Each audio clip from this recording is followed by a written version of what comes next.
The Cask. Author, Freeman Wills Crofts. Part 1, London. Chapter 1. A Strange Consignment. Mr. Avery, Managing Director of the Insular and Continental Steam Navigation Company, had just arrived at his office. He glanced at his inward letters, ran his eye over his list of engagements for the day, and inspected the return of the movements of his company's steamers. Then, after spending a few moments in thought, he called his chief clerk, Wilcox.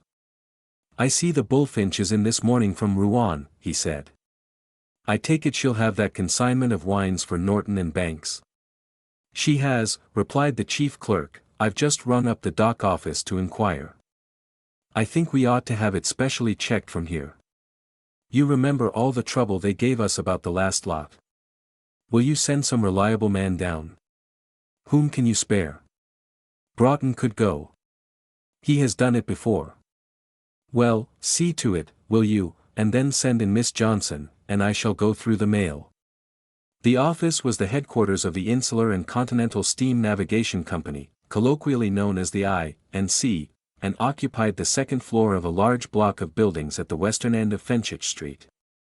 The company was an important concern, and owned a fleet of some 30 steamers ranging from 300 to 1,000 tons burden, which traded between London and the smaller continental ports. Low freights was their specialty, but they did not drive their boats, and no attempt was made to compete with the more expensive routes in the matter of speed.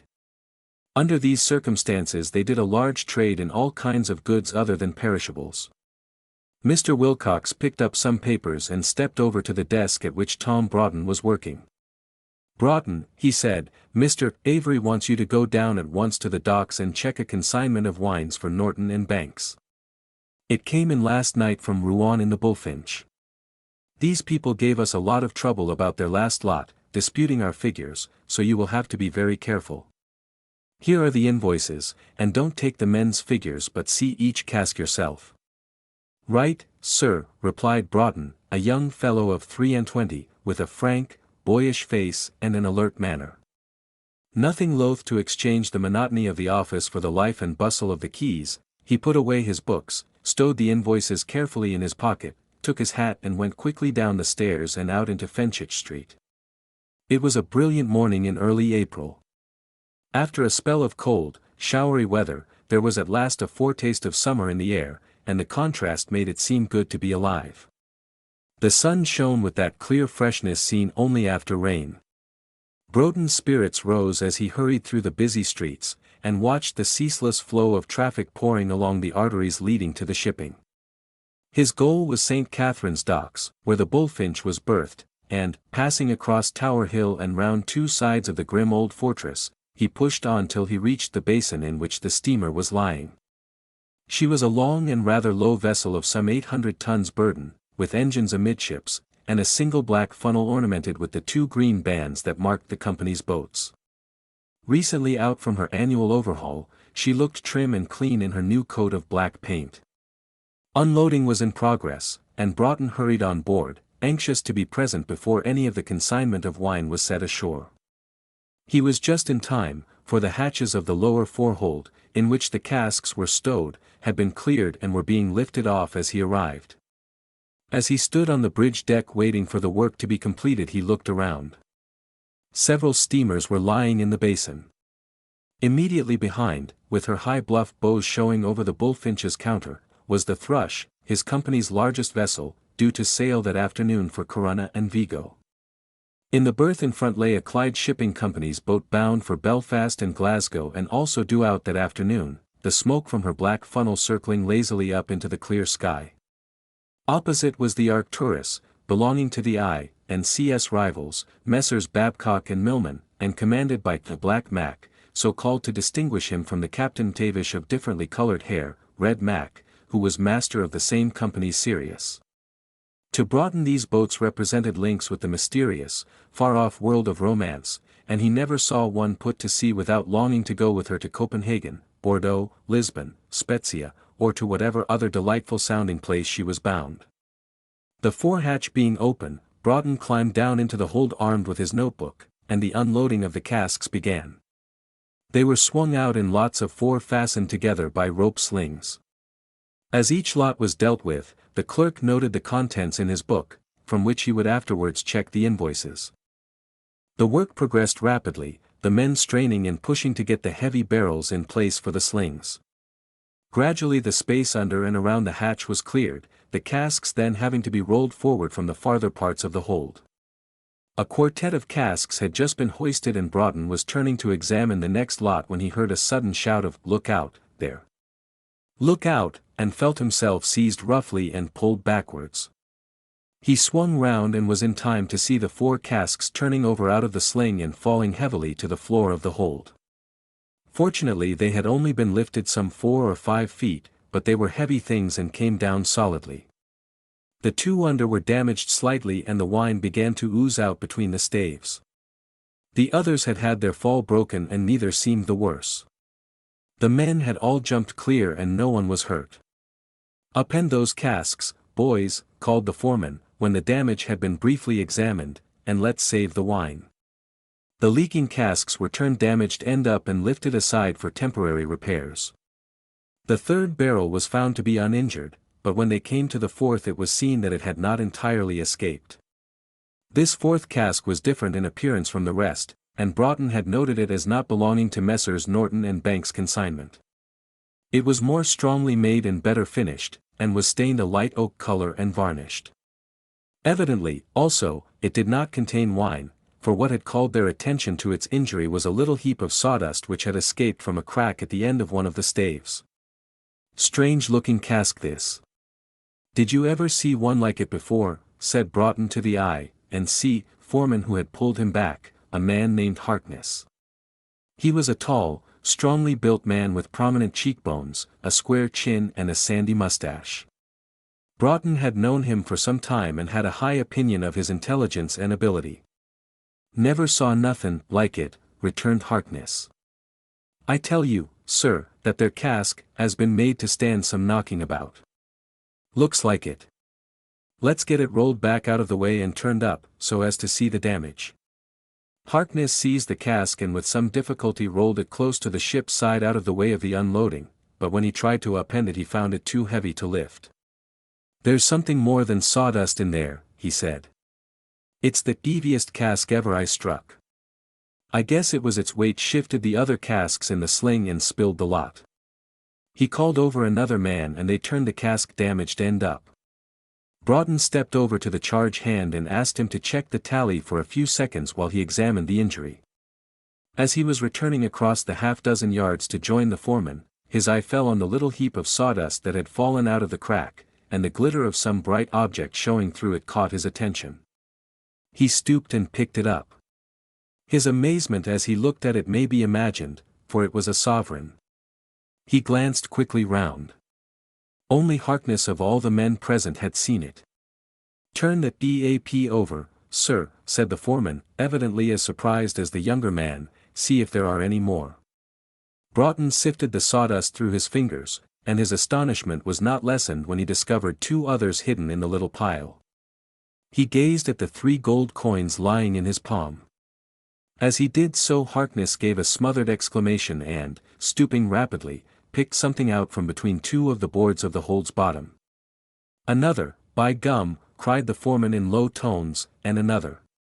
He bent down again and lifted a second object from behind where the cask was standing. "Blessed if it ain't a blooming gold mine we've struck." Broughton put the 5 sovereigns in his pocket, as he and Harkness unostentatiously scrutinized the deck. They searched carefully, but found no other coins. "Did you drop them when I dragged you back?" asked Harkness. "No, I wish I had, but I had no gold about me." "Some of the other chaps must have then. Maybe Peters or Wilson. Both jumped just at this place." "Well, don't say anything for a moment. I believe they came out of the cask." "Out o' the cask? Why, sir, would send sovereigns in a cask. No one, I should have said, but how would they get among the sawdust if they didn't come out through the crack with it?" "That's so," said Harkness thoughtfully, continuing, "I tell you, Mr. Broughton, you say the word and I'll open that crack a bit more and we'll have a look into the cask." The clerk recognized that this would be irregular, but his curiosity was keenly aroused and he hesitated. "I'll do it without leaving any mark that won't be put down to the fall," continued the tempter, and Broughton fell. "I think we should know," he replied. "This gold may have been stolen and inquiries should be made."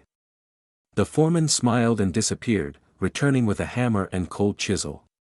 The broken piece at the end of the stave was entirely separated from the remainder by the crack, but was held in position by one of the iron rings. This piece Harkness with some difficulty drove upwards, thus widening the crack. As he did so, a little shower of sawdust fell out and the astonishment of the two men was not lessened when with it came a number of sovereigns, which went rolling here and there over the planks. It happened that at the same moment the attention of the other men was concentrated on a quartet of casks which was being slung up through the hatches, the nervousness caused by the slip not having yet subsided. None of them therefore saw what had taken place, and Broughton and Harkness had picked up the coins before any of them turned round. 6 sovereigns had come out, and the clerk added them to the 5 he already had, while he and his companion unostentatiously searched for others. Not finding any, they turned back to the cask deeply mystified. "Open that crack a bit more," said Broughton. "What do you think about it?"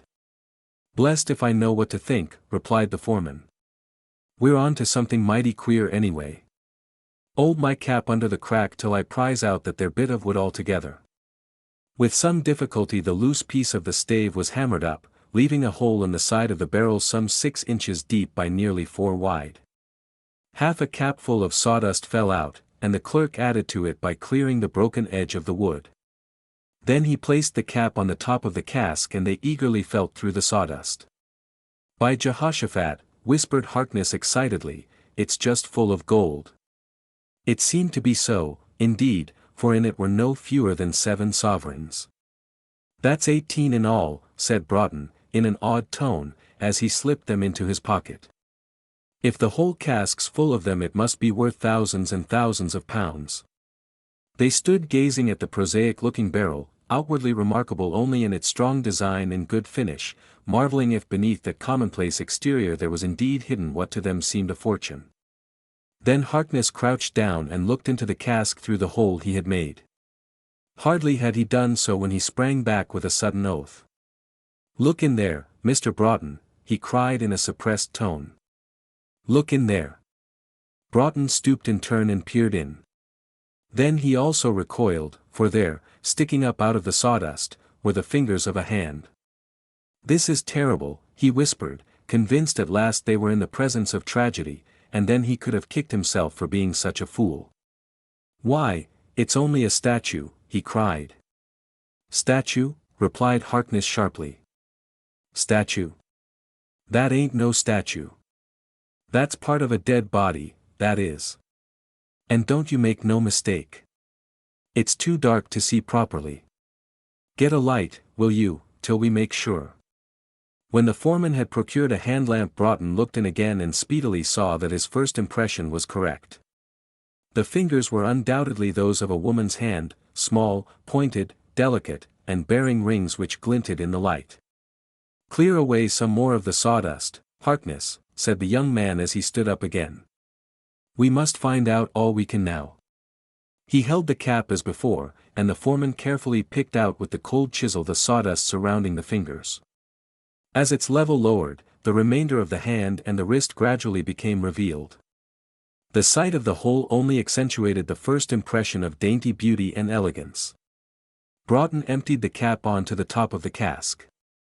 3 more sovereigns were found hidden in it, and these he pocketed with the others.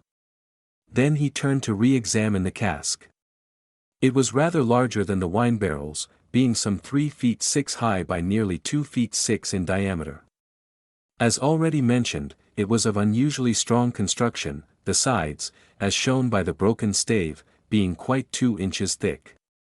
Owing possibly to the difficulty of bending such heavy stuff, it was more cylindrical than barrel-shaped, the result being that the ends were unusually large, and this no doubt partly accounted for Harkness's difficulty in appending it. In place of the usual thin metal bands, heavy iron rings clamped it together. On one side was a card label, tacked round the edges and addressed in a foreign handwriting, M. Lyon Felix, 141, West Jubb Street, Tottenham Court Road, London, W, via Rouen and Long C, with the words, statuary only, printed with a rubber stamp. The label bore also the sender's name, Dupierre etc., Fabricants de la Sculpture Monumentale, Rue Provence, Rue de la Convention, Grenelle, Paris. Stenciled in black letters on the woodwork was "Return to" in French, English, and German, and the name of the same firm. Broughton examined the label with care, in the half-unconscious hope of discovering something from the handwriting. In this he was disappointed, but, as he held the handlamp close, he saw something else which interested him. The label was divided into two parts, an ornamental border containing the sender's advertisement and a central portion for the address. These two were separated by a thick black line. What had caught Broughton's eye was an unevenness along this line, and closer examination showed that the central portion had been cut out, and a piece of paper pasted on the back of the card to cover the hole. Felix's address was therefore written on this paper, and not on the original label. The alteration had been neatly done, and was almost unnoticeable. Broughton was puzzled at first, then it occurred to him that the firm must have run out of labels and made an old one do duty a second time. A cask containing money and a human hand, probably a body, he mused. It's a queer business and something has got to be done about it. He stood looking at the cask while he thought out his course of action. That a serious crime had been committed he felt sure, and that it was his duty to report his discovery immediately he was no less certain. But there was the question of the consignment of wines. He had been sent specially to the docks to check it, and he wondered if he would be right to leave the work undone. He thought so. The matter was serious enough to justify him. And it was not as if the wine would not be checked. The ordinary tallyman was there, and Broughton knew him to be careful and accurate. Besides, he could probably get a clerk from the dock office to help. His mind was made up. He would go straight to Fenchurch Street and report to Mr. Avery, the managing director. "Harkness," he said, "I'm going up to the head office to report this. You'd better close up that hole as best you can and then stay here and watch the cask. Don't let it out of your sight on any pretext until you get instructions from Mr. Avery." "Right, Mr. Broughton," replied the foreman, "I think you're doing the proper thing." They replaced as much of the sawdust as they could, and Harkness fitted the broken piece of stave into the space and drove it home, nailing it fast. "Well, I'm off," said Broughton, but as he turned to go a gentleman stepped down into the hold and spoke to him. He was a man of medium height, foreign-looking, with a dark complexion and a black pointed beard, and dressed in a well-cut suit of blue clothes, with white spats and a Homburg hat. He bowed and smiled. "Pardon me, but you are, I presume, an I&C official?" he asked, speaking perfect English, but with a foreign accent. "I am a clerk in the head office, sir," replied Broughton. "Ah, quite so. Perhaps then you can oblige me with some information. I am expecting from Paris by this boat a cask containing a group of statuary from Messrs. Dupierre of that city. Can you tell me if it has arrived? This is my name." He handed Broughton a card on which was printed, M. Lyon Felix, 141, West Jubb Street, Tottenham Court Road, W. Though the clerk saw at a glance the name was the same as that on the label on the cask, he pretended to read it with care while considering his reply. This man clearly was the consignee, and if he were told the cask was there he would doubtless claim immediate possession. Broughton could think of no excuse for refusing him, but he was determined all the same not to let it go. He had just decided to reply that it had not yet come to light, but that they would keep a lookout for it, when another point struck him. The damaged cask had been moved to the side of the hold next the dock, and it occurred to the clerk that any one standing on the wharf beside the hatch could see it. For all he knew to the contrary, this man Felix might have watched their whole proceedings, including the making of the hole in the cask and the taking out of the sovereigns. If he had recognized his property, as was possible, a couple of steps from where he was standing would enable him to put his finger on the label and so convict Broughton of a falsehood. The clerk decided that in this case honesty would be the best policy. "Yes, sir," he answered, "your cask has arrived. By a curious coincidence it is this one beside us. We had just separated it out from the wine barrels owing to its being differently consigned. Mr. Felix looked at the young man suspiciously, but he only said, "Thank you. I am a collector of objets d'art, and am anxious to see the statue. I have a cart here and I presume I can get it away at once." This was what Broughton had expected, but he thought he saw his way. "Well, sir," he responded civilly, "that is outside my job and I fear I cannot help you. But I am sure you can get it now if you will come over to the office on the quay and go through the usual formalities. I am going there now and will be pleased to show you the way." "Oh, thank you." "Certainly," agreed the stranger. As they walked off, a doubt arose in Broughton's mind that Harkness might misunderstand his replies to Felix, and if the latter returned with a plausible story might let the cask go. He therefore called out, "You understand then, Harkness, you are to do nothing till you hear from Mr. Avery," to which the foreman replied by a wave of the hand. The problem the young clerk had to solve was threefold. First, he had to go to Fenchurch Street to report the matter to his managing director. Next, he must ensure that the cask was kept in the company's possession until that gentleman had decided his course of action, and lastly, he wished to accomplish both of these things without raising the suspicions either of Felix or the clerks in the quay office. It was not an easy matter, and at first Broughton was somewhat at a loss. But as they entered the office a plan occurred to him which he at once decided on. He turned to his companion. "If you will wait here a moment, sir," he said, "I'll find the clerk who deals with your business and send him to you." "I thank you." He passed through the door in the screen dividing the outer and inner offices and, crossing to the manager's room, spoke in a low tone to that official. "Mr. Houston, there's a man outside named Felix for whom a cask has come from Paris on the Bullfinch and he wants possession now. The cask is there, but Mr. Avery suspects there is something not quite right about it, and he sent me to tell you to please delay delivery until you hear further from him. He said to make any excuse, but under no circumstances to give the thing up. He will ring you up in an hour or so when he has made some further inquiries." Mr. Houston looked queerly at the young man, but he only said, "That will be all right," and the latter took him out and introduced him to Mr. Felix. Broughton delayed a few moments in the inner office to arrange with one of the clerks to take up his work on the Bullfinch during his absence. As he passed out by the counter at which the manager and Mr. Felix were talking, he heard the latter say in an angry tone, "Very well, I will go now and see your Mr. Avery, and I feel sure he will make it up to me for this obstruction and annoyance." "It's up to me to be there first," thought Broughton, as he hurried out of the dock gates in search of a taxi. None was in sight and he stopped and considered the situation. If Felix had a car waiting he would get to Fenchurch Street while he, Broughton, was looking round. Something else must be done. Stepping into the little Tower Hill post office, he rang up the head office, getting through to Mr. Avery's private room. In a few words he explained that he had accidentally come on evidence which pointed to the commission of a serious crime, that a man named Felix appeared to know something about it, and that this man was about to call on Mr. Avery, continuing. "Now, sir, if you'll let me make a suggestion, it is that you don't see this Mr. Felix immediately he calls, but that you let me into your private office by the landing door, so that I don't need to pass through the outer office. Then you can hear my story in detail and decide what to do." "It all sounds rather vague and mysterious," replied the distant voice. "Can you not tell me what you found?" "Not from here, sir, if you please. If you'll trust me this time, I think you'll be satisfied that I am right when you hear my story." "All right. Come along." Broughton left the post office and, now when it no longer mattered, found an empty taxi. Jumping in, he drove to Fenchurch Street and, passing up the staircase, knocked at his chief's private door.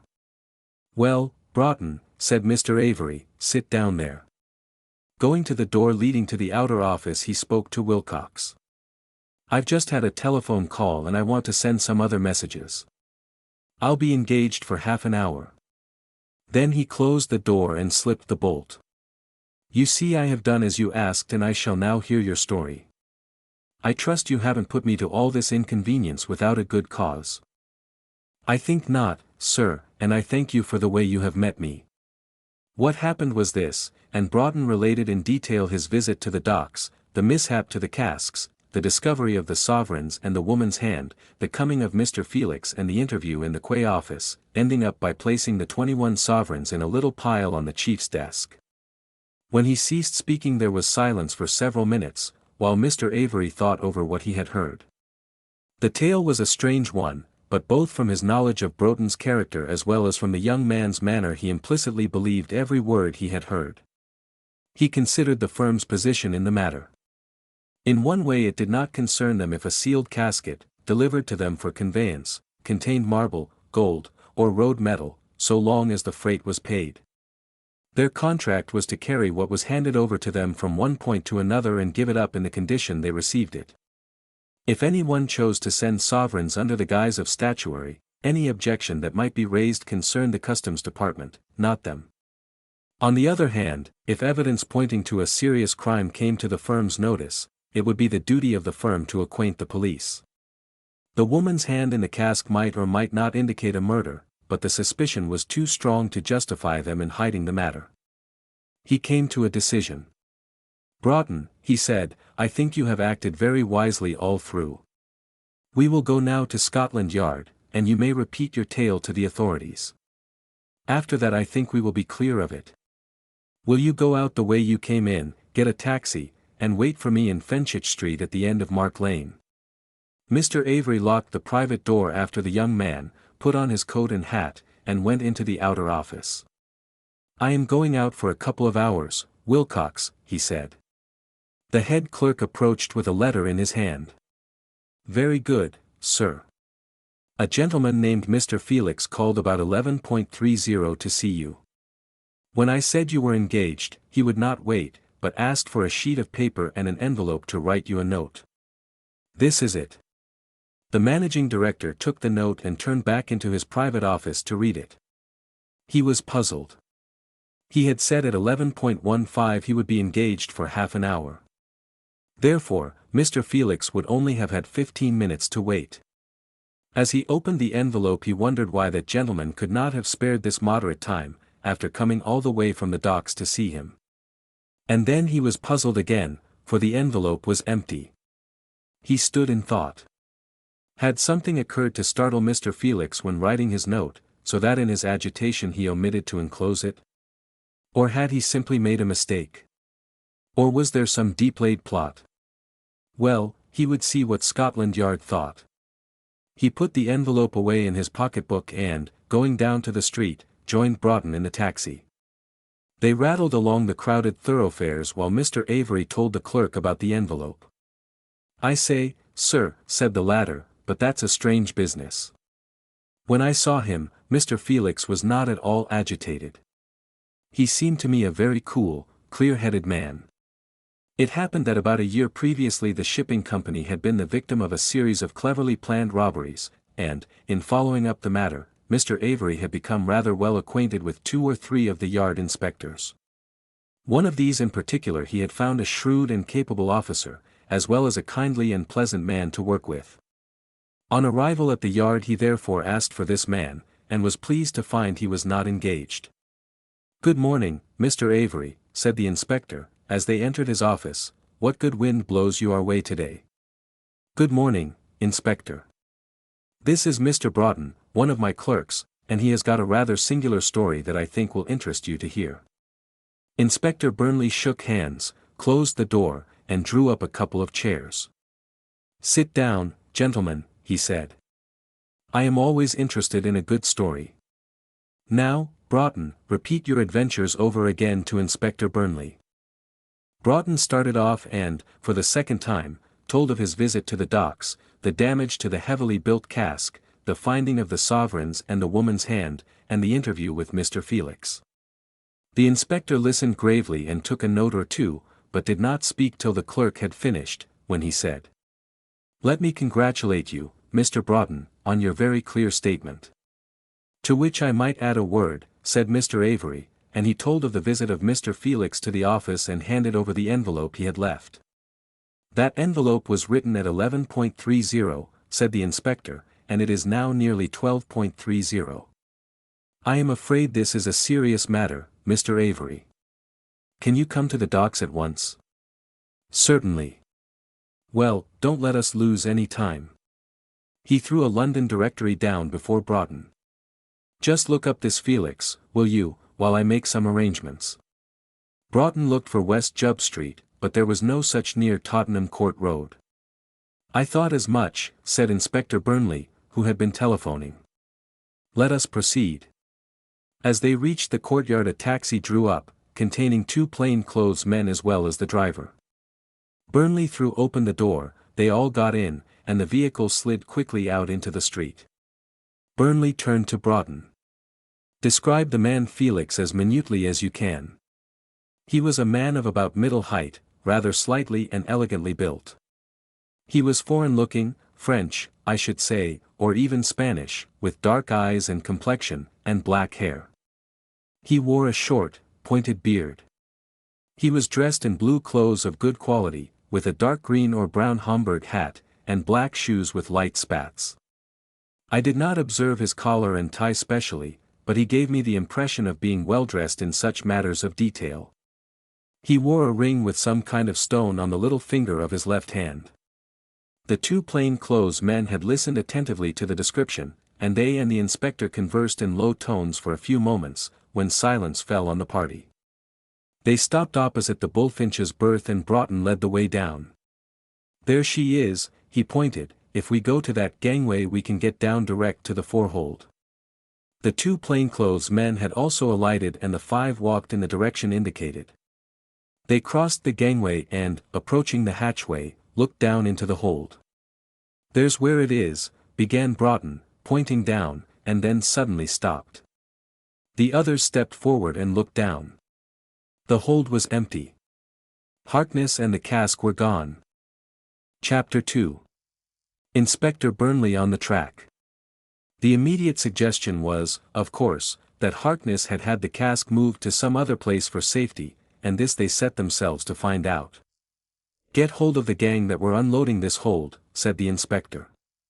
Broughton darted off and brought up a stevedore's foreman, from whom they learned that the forehold had been emptied some 10 minutes earlier, the men having waited to complete it and then gone for dinner. Where do they get their dinner? Can we get hold of them now? Asked Mr. Avery. Some of them, sir, I think. Most of them go out into the city, but some use the night watchman's room where there is a fire. Let's go and see, said the inspector, and headed by the foreman they walked some 100 yards along the quay to a small brick building set apart from the warehouses, inside and in front of which sat a number of men, some eating from steaming cans, others smoking short pipes. You boys on the Bullfinch's lower forehold? Asked the foreman. If so, boss wants you alpha sec. 3 of the men got up slowly and came forward. We want to know, men, said the managing director, if you can tell us anything about Harkness and a damaged cask. He was to wait with it till we got down. Well, he's gone with it, said one of the men, less than half an hour ago. Gone with it?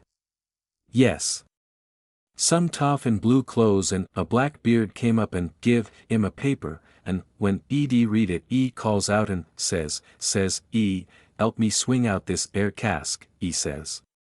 We helps him, and puts it on a horse dray, a four-wheeler. And then they all goes off, him and the cove in the blue togs walkin' together after the dray. Any name on the dray? Asked Mr. Avery.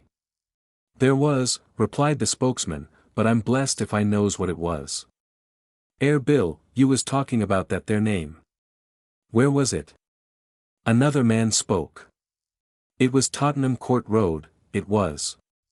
But I didn't know the street, and I thought that a strange thing, for I've lived off the Tottenham Court Road all my life. Was it East John Street? Asked Inspector Burnley. It was something like that. East or west? West, I think. And it was something like John. Not John, but something like it. What color was the dray? Blue, very fresh and clean. Anyone notice the color of the horse? But this was beyond them. The horse was out of their line. Its color had not been observed. Well, said Mr. Avery, as the inspector signed that was all he wanted, we are much obliged to you. Here's something for you. Inspector Burnley beckoned to Broughton. You might describe this man Harkness.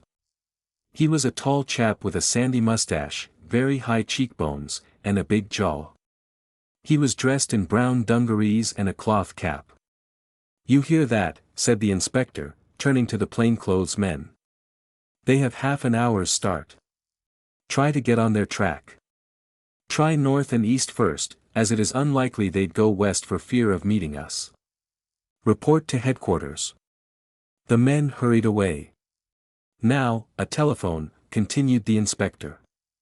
Perhaps you'd let me use your quay office one. They walked to the office, and Mr. Avery arranged for him to get the private instrument in the manager's room. He rejoined the others in a few minutes. Well, he said, that's all we can do in the meantime. A description of the men and cart will be wired round to all the stations immediately, and every constable in London will be on the lookout for them before very much longer. Very good that, said the managing director.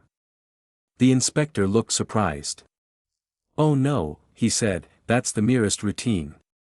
But now I'm here I would like to make some other inquiries. Perhaps you would tell your people that I'm acting with your approval, as it might make them give their information more willingly. Mr. Avery called over Houston, the manager. Houston, this is Inspector Burnley of Scotland Yard. He is making some inquiries about that cask you already heard of. I'll be glad if you see that he is given every facility. He turned to the inspector. I suppose there's nothing further I can do to help you.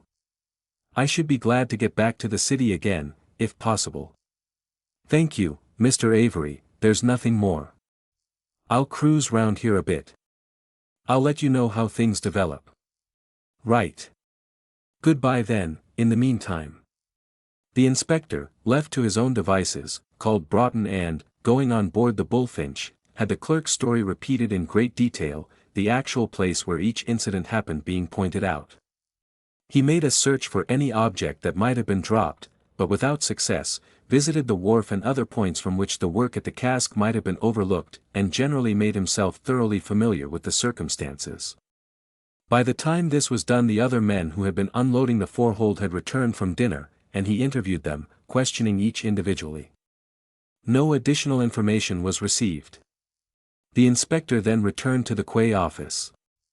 I want you, he asked Mr. Houston, to be so good as to show me all the papers you have referring to that cask, waybills, forward notes, everything. Mr. Houston disappeared, returning in a few seconds with some papers which he handed to Burnley. The latter examined them and then said.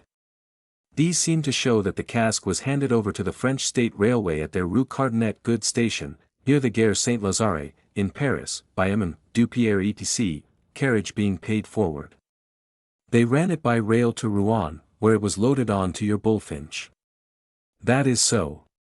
I suppose you cannot say whether the Paris collection was made by a railway vehicle. No, but I should think not, as otherwise the cartage charges would probably show. I think I am right in saying that these papers are complete and correct in every detail. Oh yes, they are perfectly in order. How do you account for the cask being passed through by the customs officials without examination? There was nothing suspicious about it. It bore the label of a well-known and reputable firm, and was invoiced as well as stenciled, statuary only. It was a receptacle obviously suitable for transporting such goods, and its weight was also in accordance. Unless in the event of some suspicious circumstance, cases of this kind are seldom opened. Thank you, Mr. Houston, that is all I want at present. Now, can I see the captain of the Bullfinch? Certainly. Come over and I'll introduce you. Captain Nab was a big, raw-boned Ulsterman, with a hooked nose and sandy hair. He was engaged in writing up some notes in his cabin. Come in, sir, come in, he said, as Houston made the inspector known. What can I do for you? Burnley explained his business. He had only a couple of questions to ask. How is the transshipment done from the railway to your boat at Rouen? The wagons come down on the wharf right alongside. The Rouen stevedores load them either with the harbor traveling crane or our own winches. Would it be at all possible for a barrel to be tampered with after it was once aboard? How do you mean tampered with? A barrel of wine might be tapped, but that's all could be done. Could a barrel be changed, or completely emptied and filled with something else? It could not. The thing's altogether impossible. I'm much obliged to you, Captain. Good day. Inspector Burnley was nothing if not thorough. He questioned in turn the winch drivers, the engineers, even the cook, and before 6 o'clock had interviewed every man that had sailed on the Bullfinch from Rouen. The results were unfortunately entirely negative. No information about the cask was forthcoming. No question had been raised about it. Nothing had happened to call attention to it, or that was in any way out of the common. Puzzled but not disheartened, Inspector Burnley drove back to Scotland Yard, his mind full of the mysterious happenings, and his pocketbook stored with all kinds of facts about the Bullfinch, her cargo, and crew. 2 messages were waiting for him. The first was from Ralston, the plainclothes man that he had sent from the docks in a northerly direction. It read: traced parties as far as north end of Leman Street. Trail lost there. The second was from a police station in Upper Head Street. Parties seen turning from Great Eastern Street into Curtain Road about 1:20 p.m. Going northwest, are they? Mused the inspector, taking down a large-scale map of the district. Let's see. Here's Leman Street. That is, say, due north from St. Catherine's Docks, and half a mile or more away. Now, what's the other one? He referred to the wire. Curtain Road should be somewhere here. Yes, here it is. Just a continuation of the same line, only more west, say, a mile and a half from the docks. So they're going straight, are they, and using the main streets? Now I wonder where they're heading to. Let's see. The inspector pondered. Ah, well, he murmured at last, we must wait till tomorrow, and, sending instructions recalling his 2 plainclothes assistants, he went home. But his day's work was not done. Hardly had he finished his meal and lit one of the strong, black cigars he favored, when he was summoned back to Scotland Yard. There waiting for him was Broughton, and with him the tall, heavy-jawed foreman, Harkness. The inspector pulled forward 2 chairs. Sit down, gentlemen, he said, when the clerk had introduced his companion, and let me hear your story. You'll be surprised to see me so soon again, Mr. Burnley, answered Broughton, but, after leaving you, I went back to the office to see if there were any instructions for me, and found our friend here had just turned up. He was asking for the chief, Mr. Avery, but he had gone home. Then he told me his adventures, and as I felt sure Mr. Avery would have sent him to you, I thought my best plan was to bring him along without delay. And right you were, Mr. Broughton. Now, Mr. Harkness, I would be obliged if you would tell me what happened to you. The foreman settled himself comfortably in his chair. Well, sir, he began, I think you're listening to the biggest fool between this and St. Paul's.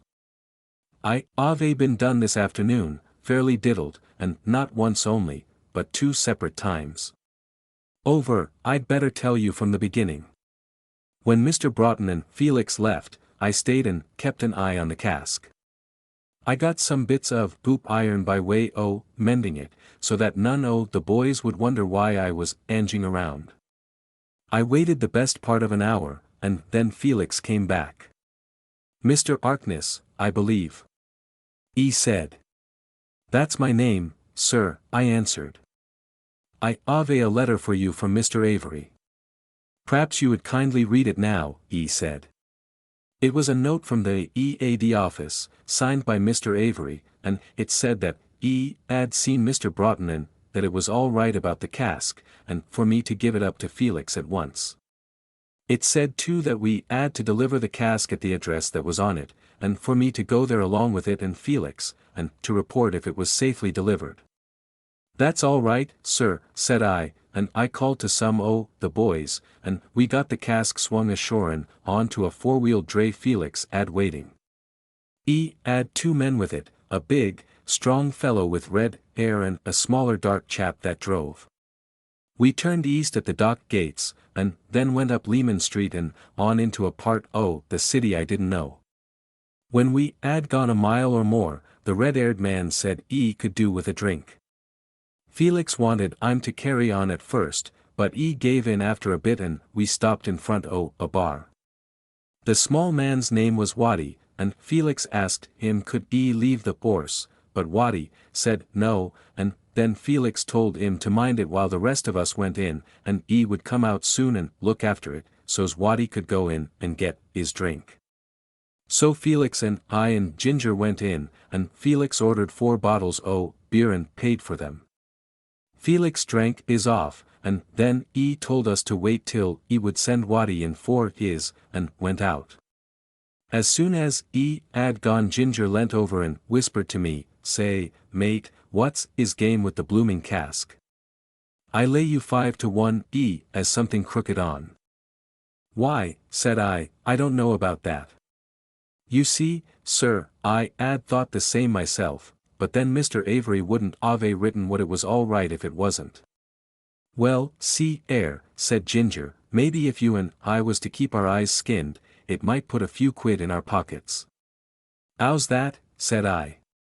"How's it yourself," said E, "if E has some game on why, the cask he'll not be wanting for to let any outsiders in.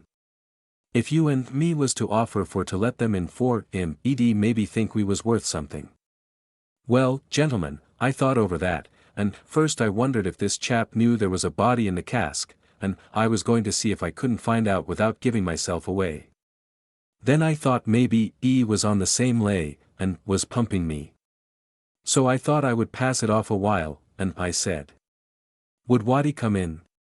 Ginger said no, that 3 was too many for a job o' that kind, and we talked on a while. Then I appeared to look at Waddy's beer standing there, and I wondered E hadn't been in for it. "That beer won't keep," I said. "If that blighter wants it, Ed better come and get it." Ginger sat up when E heard that. "What's wrong with him?" E said. "I'll drop out and see. I don't know why, gentlemen, but I got a kind o' notion there was something in the air, and I followed him out. The dray was gone. We looked up and down the street, but there wasn't a sign of it nor Felix nor Waddy." "Blow me, if they haven't given us the slip," shouted Ginger. "Get a move on. You go that way and I'll go this, and one of us is bound to see them at the corner." I guessed I was on to the game then. These 3 were wrong, UNS, and they were out to get rid o' the body, and they didn't want me around to see the grave. All that about the drinks was a plan to get me away from the dray, and Ginger's talk was only to keep me quiet till the others got clear. Well, 2 o' them had got quit o' me right enough, but I was blessed if the 3rd would. "No, you don't, pal," I said. "I guess you and me'll stay together." I took his arm and hurried him on the way he had wanted to go himself. But when we got to the corner there wasn't sign o' the dray. They had given us the slip about proper. Ginger cursed and raved, and wanted to know was going to pay him for his day. I tried to get out of him he was an had hired him, but he wasn't giving anything away. I kept close beside him, for I knew Ed ave to go home sometime, and I thought if I saw where he lived it would be easy to find out where he worked, and so likely get old Felix. He tried different times to juke away from me, and he got real mad when he found he couldn't. We walked about for more than 3 hours till it was near 5 o'clock, and then we had some more beer, and when we came out the bar we stood at the corner 2 streets and thought what we'd do next. And then suddenly Ginger lurched up against me, and I drove fair into an old woman that was passing, and nearly knocked her over. I caught her to keep her from falling, I couldn't do no less, but when I looked round, I'm blessed if Ginger wasn't gone. I ran down one street first, and then down the other, and then I went back into the bar, but never a sight of him did I get. I cursed myself for every kind of a fool, and then I thought I'd better go back and tell Mr. Avery anyway.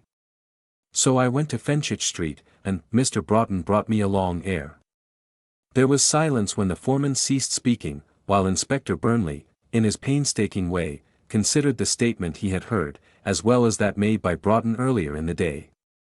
He reviewed the chain of events in detail, endeavoring to separate out the undoubted facts from what might be only the narrator's opinions.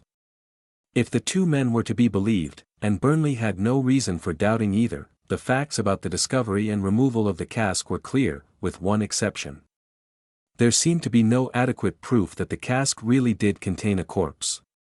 Mr. Broughton tells me he thought there was a body in the cask. Do you agree with that, Mr. Harkness? Yes, sir, there's no doubt of it. We both saw a woman's hand. But might it not have been a statue? The cask was labeled statuary, I understand. No, sir, it wasn't no statue.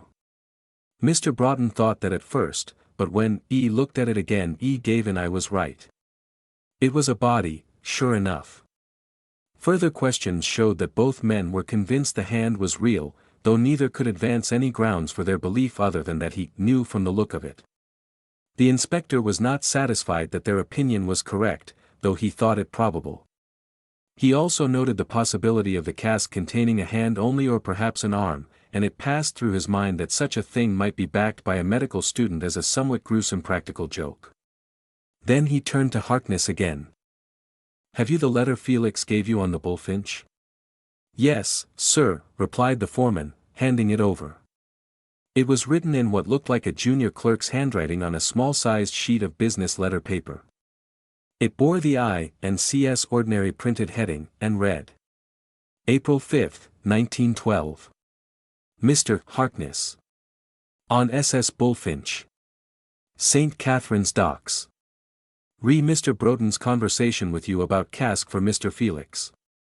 I have seen Mr. Broughton and Mr. Felix on this matter, and am satisfied the cask is for Mr. Felix and should be delivered immediately.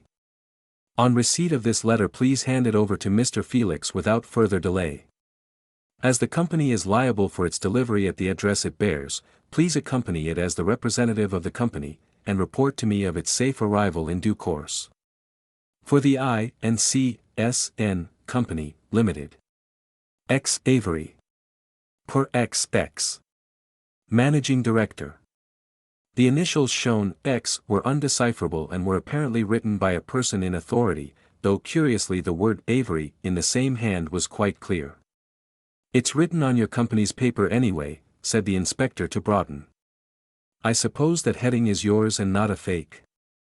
It's ours right enough, returned the clerk, but I'm certain the letter's a forgery for all that. I should imagine so, but just how do you know? For several reasons, sir. Firstly, we do not use that quality of paper for writing our own servants, we have a cheaper form of memorandum for that. Secondly, all our stuff is typewritten, and thirdly, that is not the signature of any of our clerks. Pretty conclusive. It is evident that the forger did not know either your managing director's or your clerk's initials. His knowledge was confined to the name Avery, and from your statement we can conceive Felix having just that amount of information. But how on earth did he get our paper? Burnley smiled. Oh, well, that's not so difficult. Didn't your head clerk give it to him? By Jove! Sir, I see it now. He got a sheet of paper and an envelope to write to Mr. Avery. He left the envelope and vanished with the sheet. Of course. It occurred to me when Mr. Avery told me of the empty envelope. I guessed what he was going to do, and therefore I hurried to the docks in the hope of being before him. And now about that label on the cask. You might describe it again as fully as you can. It was a card about 6 inches long by 4 high, fastened on by tacks all round the edge. Along the top was Dupierre's name and advertisement, and in the bottom right-hand corner was a space about 3 inches by 2 for the address. There was a thick, black line round this space, and the card had been cut along this line so as to remove the enclosed portion and leave a hole 3 inches by 2. The hole had been filled by pasting a sheet of paper or card behind the label. Felix's address was therefore written on this paper, and not on the original card. A curious arrangement. How do you explain it? I thought perhaps Dupierre's people had temporarily run out of labels and were making an old one do again. Burnley replied absently, as he turned the matter over in his mind. The clerk's suggestion was of course possible, in fact, if the cask really contained a statue, it was the likely one. On the other hand, if it held a body, he imagined the reason was further to seek. In this case he thought it improbable that the cask had come from Dupierre's at all and, if not, what had happened? A possible explanation occurred to him. Suppose some unknown person had received a statue from Dupierre's in the cask and, before returning the latter, had committed a murder. Suppose he wanted to get rid of the body by sending it somewhere in the cask. What would he do with the label? Why, what had been done? He would wish to retain Dupierre's printed matter in order to facilitate the passage of the cask through the customs, but he would have to change the written address. The inspector could think of no better way of doing this than by the alteration that had been made. He turned again to his visitors. "Well, gentlemen, I'm greatly obliged to you for your prompt call and information, and if you will give me your addresses, I think that is all we can do tonight." Inspector Burnley again made his way home. But it was not his lucky night. About 9:30 he was again sent for from the yard. Someone wanted to speak to him urgently on the telephone. Chapter 3. The Watcher on the Wall. At the same time that Inspector Burnley was interviewing Broughton and Harkness in his office, another series of events centering round the cask was in progress in a different part of London. Police Constable Z76, John Walker in private life, was a newly joined member of the force. A young man of ideas and of promise, he took himself and his work seriously. He had ambitions, the chief of which was to become a detective officer, and he dreamed of the day when he would have climbed to the giddy eminence of an inspector of the yard. He had read Conan Doyle, Austen Freeman, and other masters of detective fiction, and their tales had stimulated his imagination. His efforts to emulate their heroes added to the interest of life and, if they did not do him very much good, at least did him no harm. About 6:30 that evening, Constable Walker, attired in plain clothes, was strolling slowly along the Holloway Road. He had come off duty shortly before, had had his tea, and was now killing time until he could go to see the second installment of that thrilling drama, Lured by Love, at the Islington Picture House. Though on pleasure bent, as he walked he kept on practicing observation and deduction. He had made a habit of noting the appearance of the people he saw and trying to deduce their histories and, if he did not succeed in this so well as Sherlock Holmes, he hoped he would some day. He looked at the people on the pathway beside him, but none of them seemed a good subject for study. But as his gaze swept over the vehicles in the roadway it fell on one which held his attention. Coming along the street to meet him was a four-wheeled dray drawn by a light brown horse. On the dray, appended, was a large cask. Two men sat in front. One, a thin-faced, wiry fellow was driving. The other, a rather small-sized man, was leaning as if wearied out against the cask. This man had a black beard. Constable Walker's heart beat fast. He had always made it a point to memorize thoroughly the descriptions of wanted men, and only that afternoon he had seen a wire from headquarters containing the description of just such an equipage. It was wanted, and wanted badly. Had he found it? Constable Walker's excitement grew as he wondered. Unostentatiously he turned and strolled in the direction in which the dray was going, while he labored to recall in its every detail the description he had read. A four-wheeled dray, that was right, a single horse, right also. A heavily made, iron-clamped cask with one stave broken at the end and roughly repaired by nailing. He glanced at the vehicle which had now drawn level with him.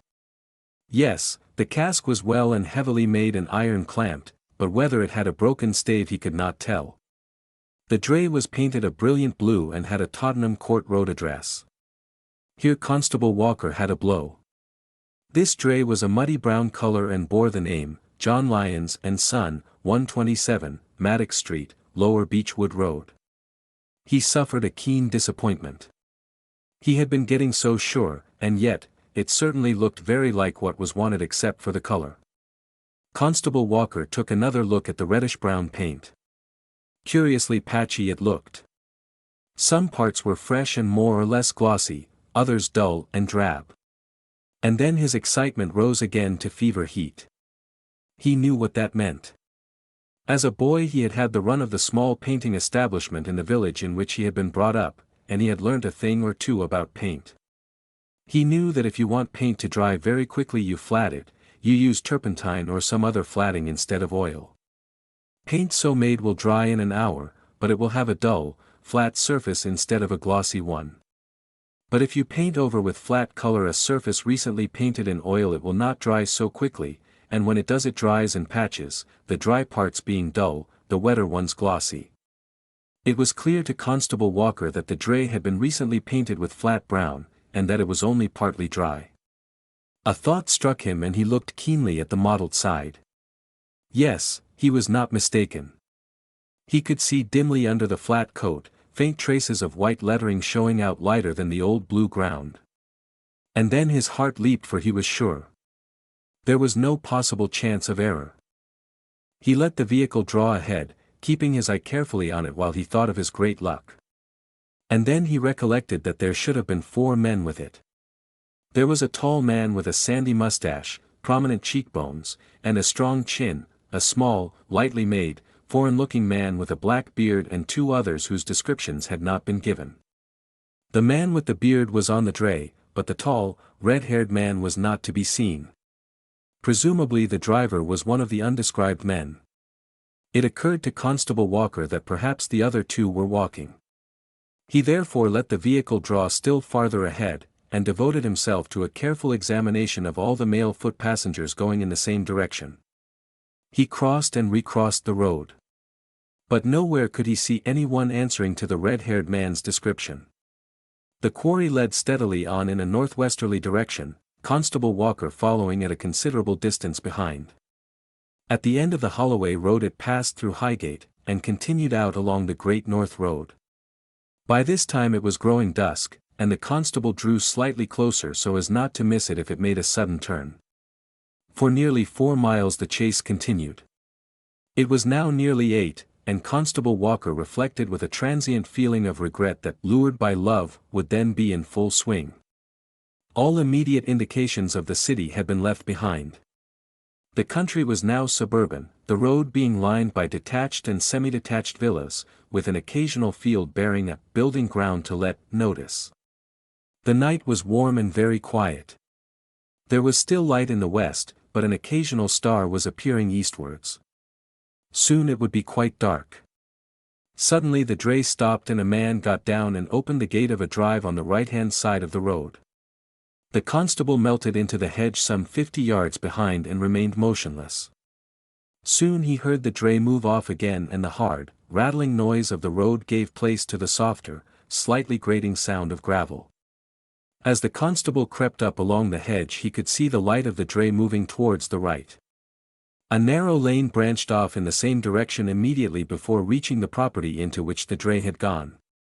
The drive, in fact, was only some 30 feet beyond the lane and, so far as the constable could see, both lane and drive turned at right angles to the road and ran parallel, one outside and the other inside the property. The constable slipped down the lane, thus leaving the thick boundary hedge between himself and the others. It was nearly though not quite dark, and the constable could make out the rather low outline of the house, showing black against the sky. The door was in the end gable facing the lane and was open, though the house was entirely in darkness.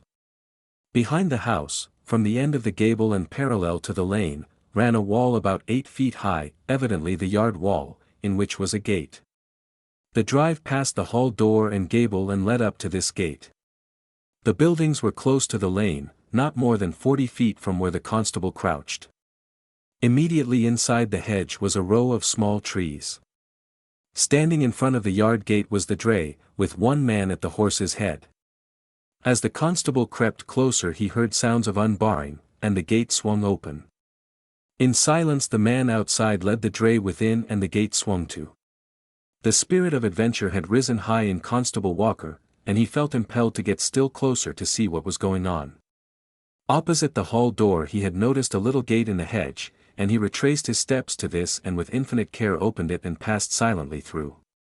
Keeping well in the shadow of the hedge and under the trees, he crept down again opposite the yard door and reconnoitered.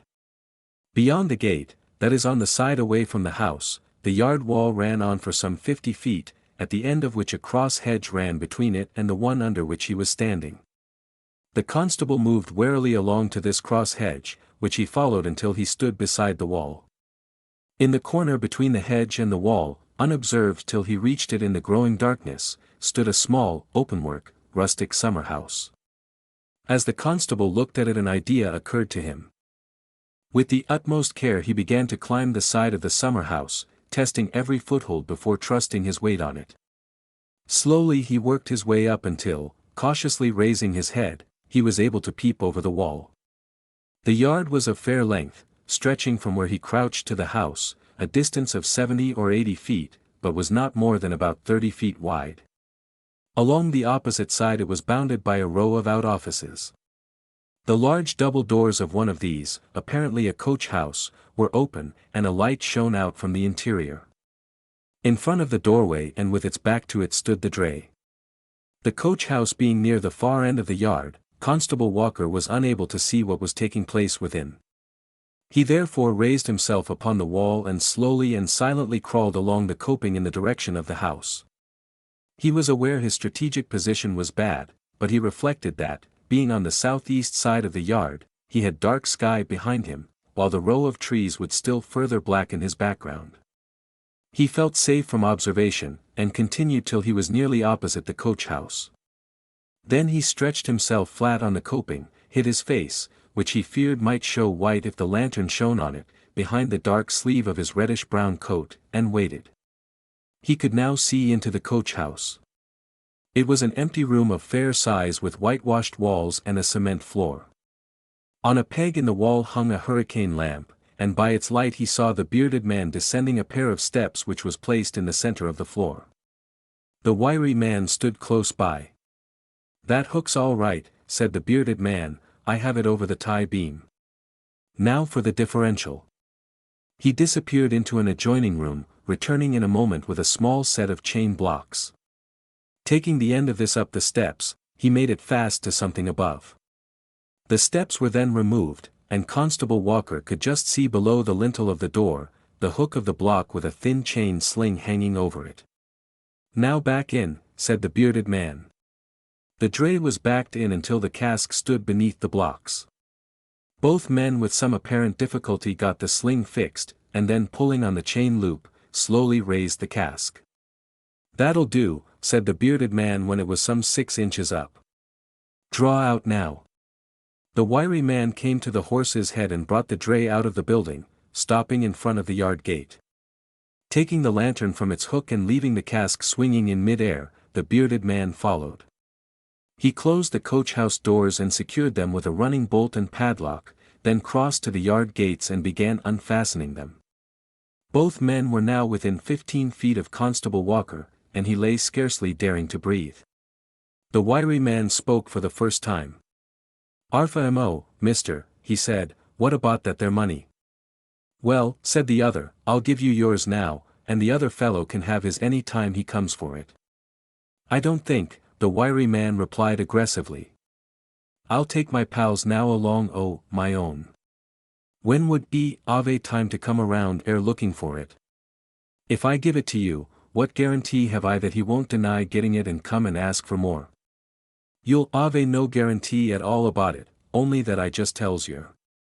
Come on, mister, and it over and let me get away. And don't you go for to think 2 quid's goin' for to settle it up. This ain't the job what we expected when we was hired, this ain't. If you want us for to carry your little game through on the strict QT, why, you'll ave to pay for it, that's what. Confound your impertinence. What the devil do you mean?" The other leered. "There ain't no cause for you to swear at a poor workin' man. Come now, mister, you and me understands each other well enough. You don't want no questions asked. 10 quid a piece and me and my pal we don't know nothin' about it. My good man, you've gone out of your senses. I have nothing to keep quiet. This business is quite correct." The wiry man winked deliberately. "That's all right, mister, it's quite correct. And 10 quid a piece'll keep it that way." There was silence for a moment, and the bearded man spoke. "You suspect there is something wrong about the cask? Well, you're wrong, for there isn't. But I admit that if you talk before Thursday next I'll lose my bet. See here, I'll give you £5 apiece and you may have your mates. He counted out some coins, chinking them in his hands. You may take it or leave it. You won't get any more, for then it would be cheaper for me to lose the bet. The wiry man paused, eyeing the gold greedily. He opened his mouth to reply, then a sudden thought seemed to strike him. Irresolutely he stood, glancing questioningly at the other. Constable Walker could see his face clearly in the light of the lantern, with an evil, sardonic smile curling his lips. Then, like a man who, after weighing a problem, comes to a decision, he took the money and turned to the horse's head. "Well, mister," he said, as he put his vehicle in motion, "that's straight enough. I'll stand by it." The bearded man closed and bolted the yard gates and disappeared with his lantern into the house. In a few seconds the sounds of the receding wheels on the gravel ceased and everything was still.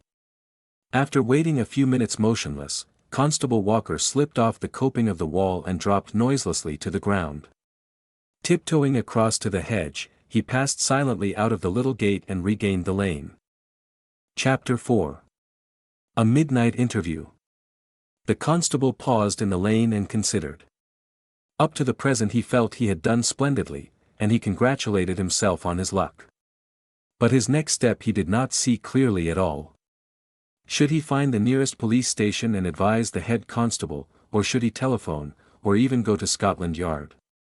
Or more difficult still, should he remain where he was and look out for fresh developments?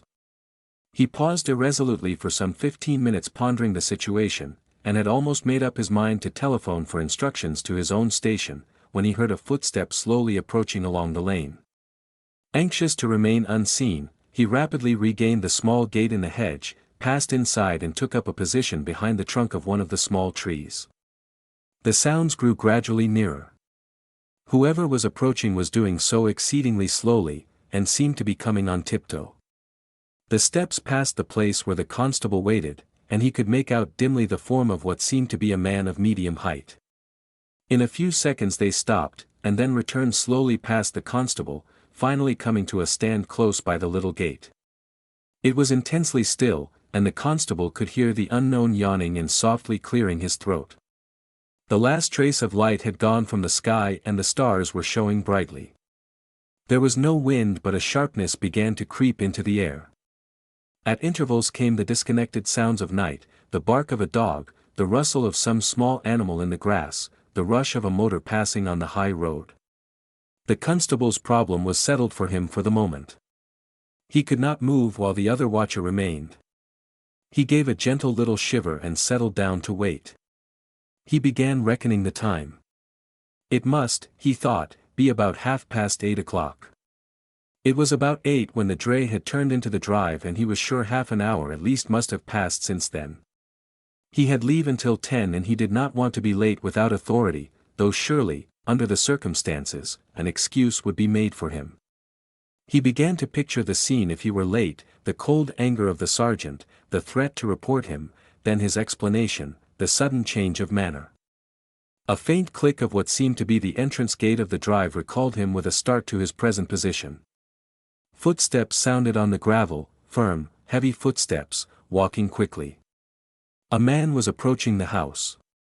Constable Walker edged round the tree trunk so as to get it between himself and any light that might come from the hall door. The man reached the door and rang. In a few seconds a light appeared through the fanlight, and the door was opened by the bearded man. A big, broad-shouldered man in a dark overcoat and soft hat stood on the steps. "Hello, Felix," cried the newcomer heartily. "Glad to see you're at home. When did you get back?" "That you, Martin? Come in. I got back on Sunday night." "I'll not go in, thanks, but I want you to come round and make up a four at bridge. Tom Bryce is with us, and he has brought along a friend of his, a young solicitor from Liverpool. You'll come, won't you?" The man addressed as Felix hesitated a moment before replying. "Thanks, yes. I'll go, certainly. But I'm all alone and I haven't changed. Come in a minute till I do so. And, if it's a fair question, where did you get your dinner if you're all alone? In town. I'm only just home. They went in and the door was closed. Some few minutes later they emerged again and, pulling the door behind them, disappeared down the drive, the distant click of the gate signifying their arrival at the road. As soon as this sounded, the watcher in the lane moved rapidly, though silently, after them, and Constable Walker was left in undisputed possession. On the coast becoming clear he slipped out onto the lane, walked down it to the road and turned back in the direction of London. As he did so a clock struck 9. Entering the first inn he came to, he called for a glass of ale and, getting into conversation with the landlord, learnt that he was near the hamlet of Brent, on the Great North Road, and that Mr. Felix's house was named St. Malo. He also inquired his way to the nearest public telephone, which, fortunately, was close by. A few minutes later he was speaking to Scotland Yard. He had to wait for a little time while Inspector Burnley, who had gone home, was being fetched, but in 15 minutes he had made his report and was awaiting instructions. The inspector questioned him closely about the position of the house, finally instructing him to return to his post behind the tree and await developments. I will go out with some men now, and will look for you by the little gate in the hedge. Constable Walker walked rapidly back, and as he did so the same clock struck 10. He had been gone exactly an hour. In the meantime, Inspector Burnley got a taxi and, after a careful examination of his route in the district on a large-scale map, started for St. Malo with 3 other men. He called on his way at Walpole Terrace, Queen Mary Road, where Tom Broughton lived and delighted that young man by inviting him to join the party. On the way, he explained in detail the lie of the house and grounds, where he wanted each man to stand, and what was to be done in various eventualities. The streets were full of people and motoring was slow, but it was still considerably before 11 when they entered the Great North Road. They ran on till the inspector judged they were not far from the house, when the car was run up a side road and the engine stopped. The 5 men then walked on in silence. "Wait here," whispered Burnley, when they had gone some distance, and slipped away into the dark. He found the lane, walked softly down it until he came to the little gate, slipped inside and came up to Constable Walker standing behind his tree. "I'm Inspector Burnley," he whispered.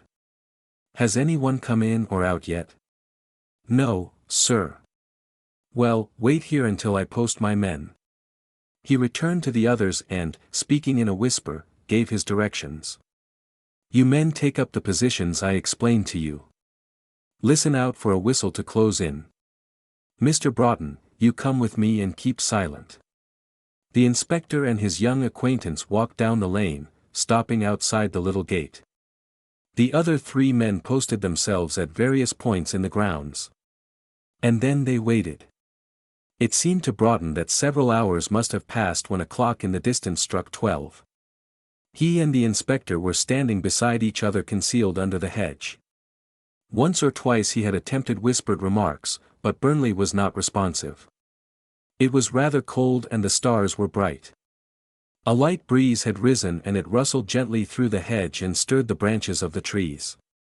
An insistent dog was barking somewhere away to the right. A cart passed on the road, the wheels knocking on their axles annoyingly.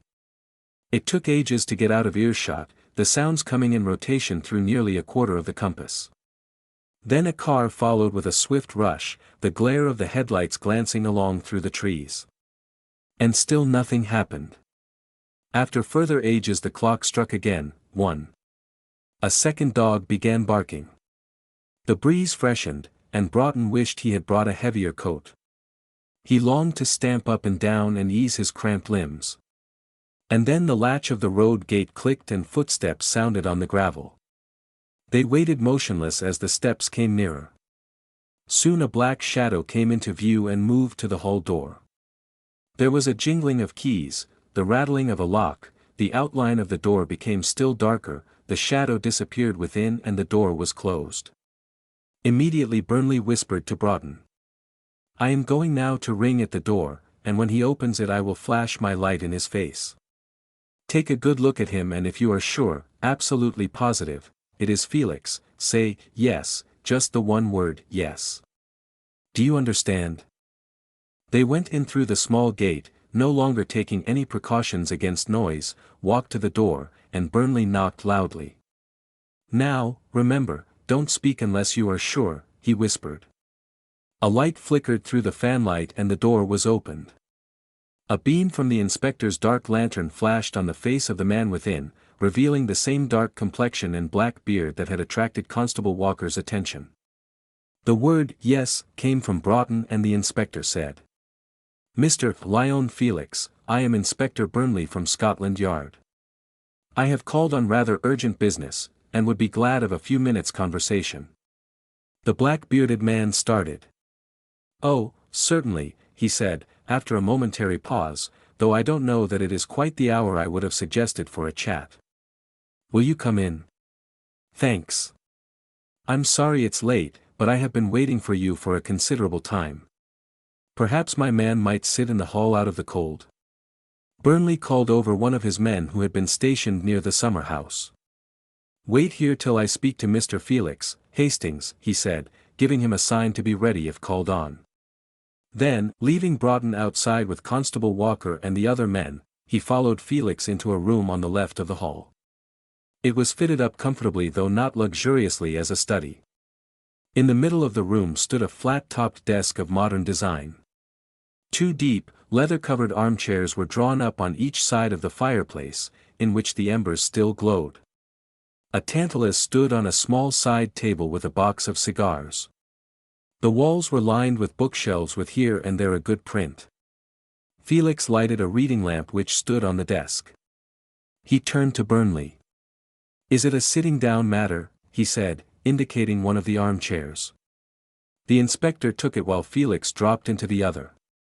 "I want, Mr. Felix," began the detective, "to make some inquiries about a cask which you got from the steamer Bullfinch this morning, or rather yesterday, for this is really Tuesday, and which I have reason to believe is still in your possession."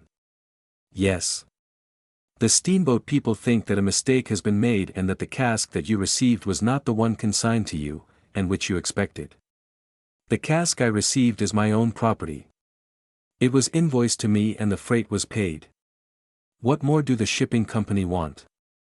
But the cask you received was not addressed to you.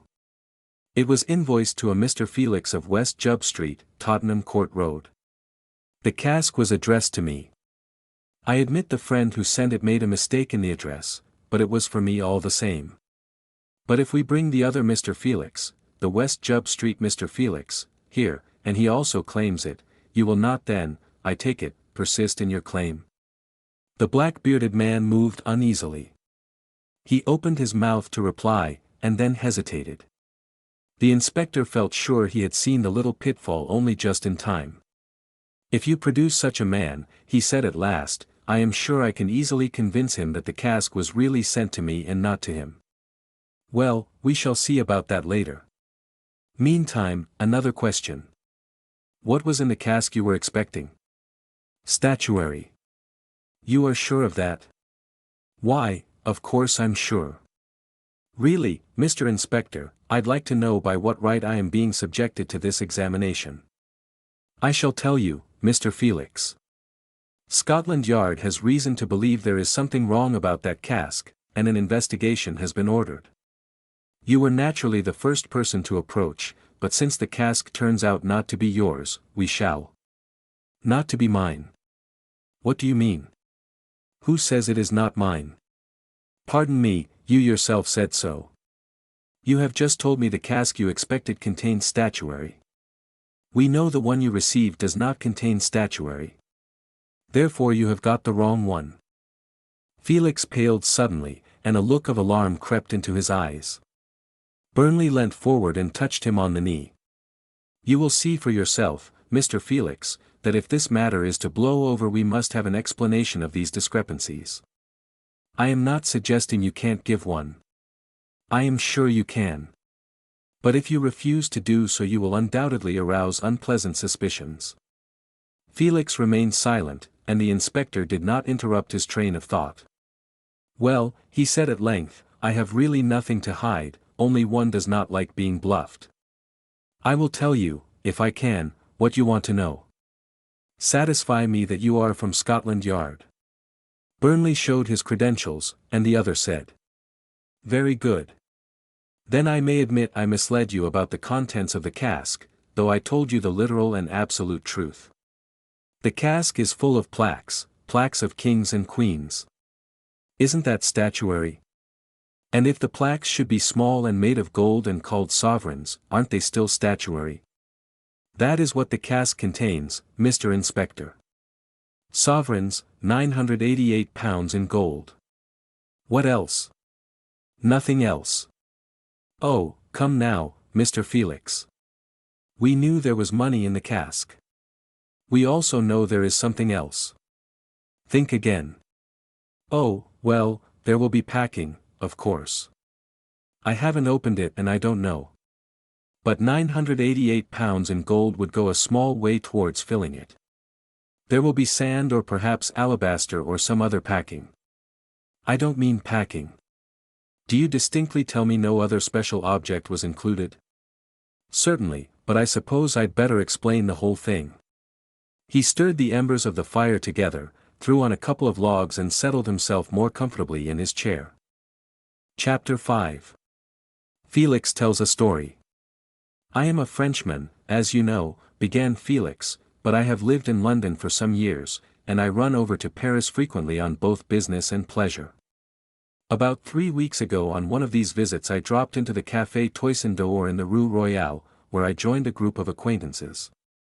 The conversation turned on the French government lotteries, and one of the men, A.M. Le Gautier, who had been defending the system, said to me, "Why not join in a little flutter?" I refused at first, but afterwards changed my mind and said I would sport 500 francs if he did the same.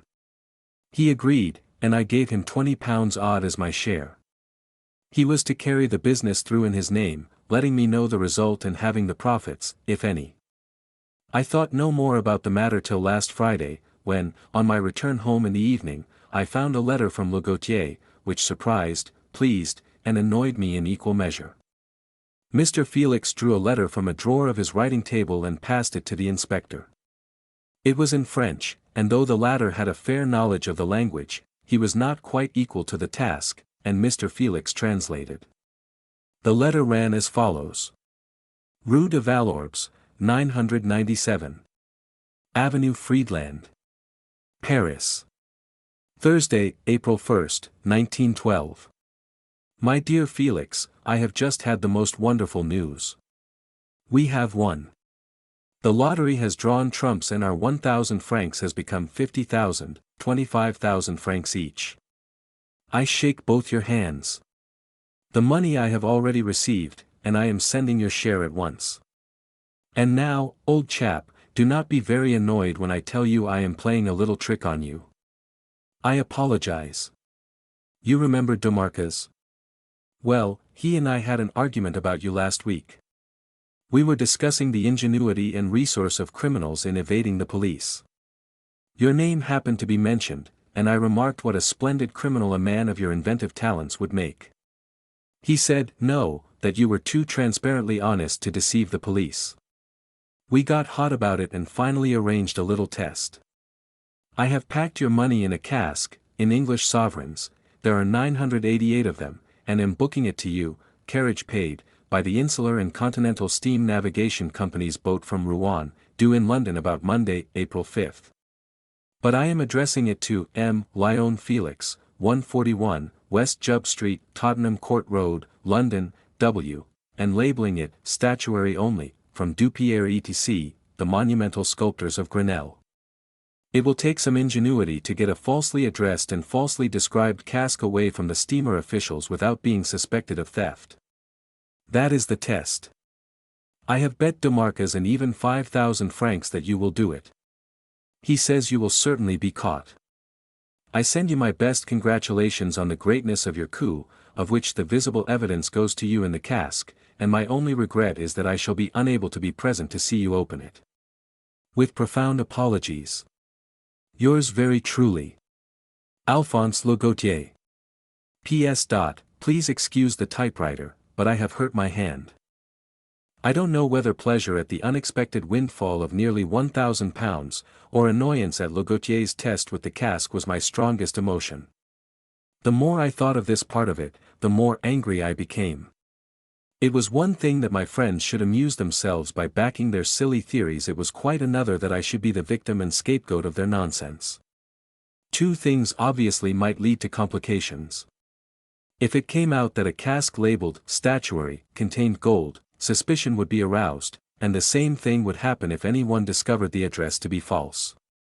The contents of the cask might be questioned owing to the weight, that I did not know. The false address might come to light if an advice note of the cask's arrival was sent out, while there was always the fear of unforeseen accidents. I was highly incensed, and I determined to wire early next morning to Le Gautier asking him not to send the cask, and saying I would go over and get the money. But to my further annoyance I had a card by the first post which said that the cask had already been dispatched. It was clear to me then that I must make arrangements to get it away as soon as possible after the boat came in, and before inquiries began to be made. I accordingly made my plans and, as I did so, my annoyance passed away and I got interested in the sporting side of the affair. First, I had a few cards of the false address printed.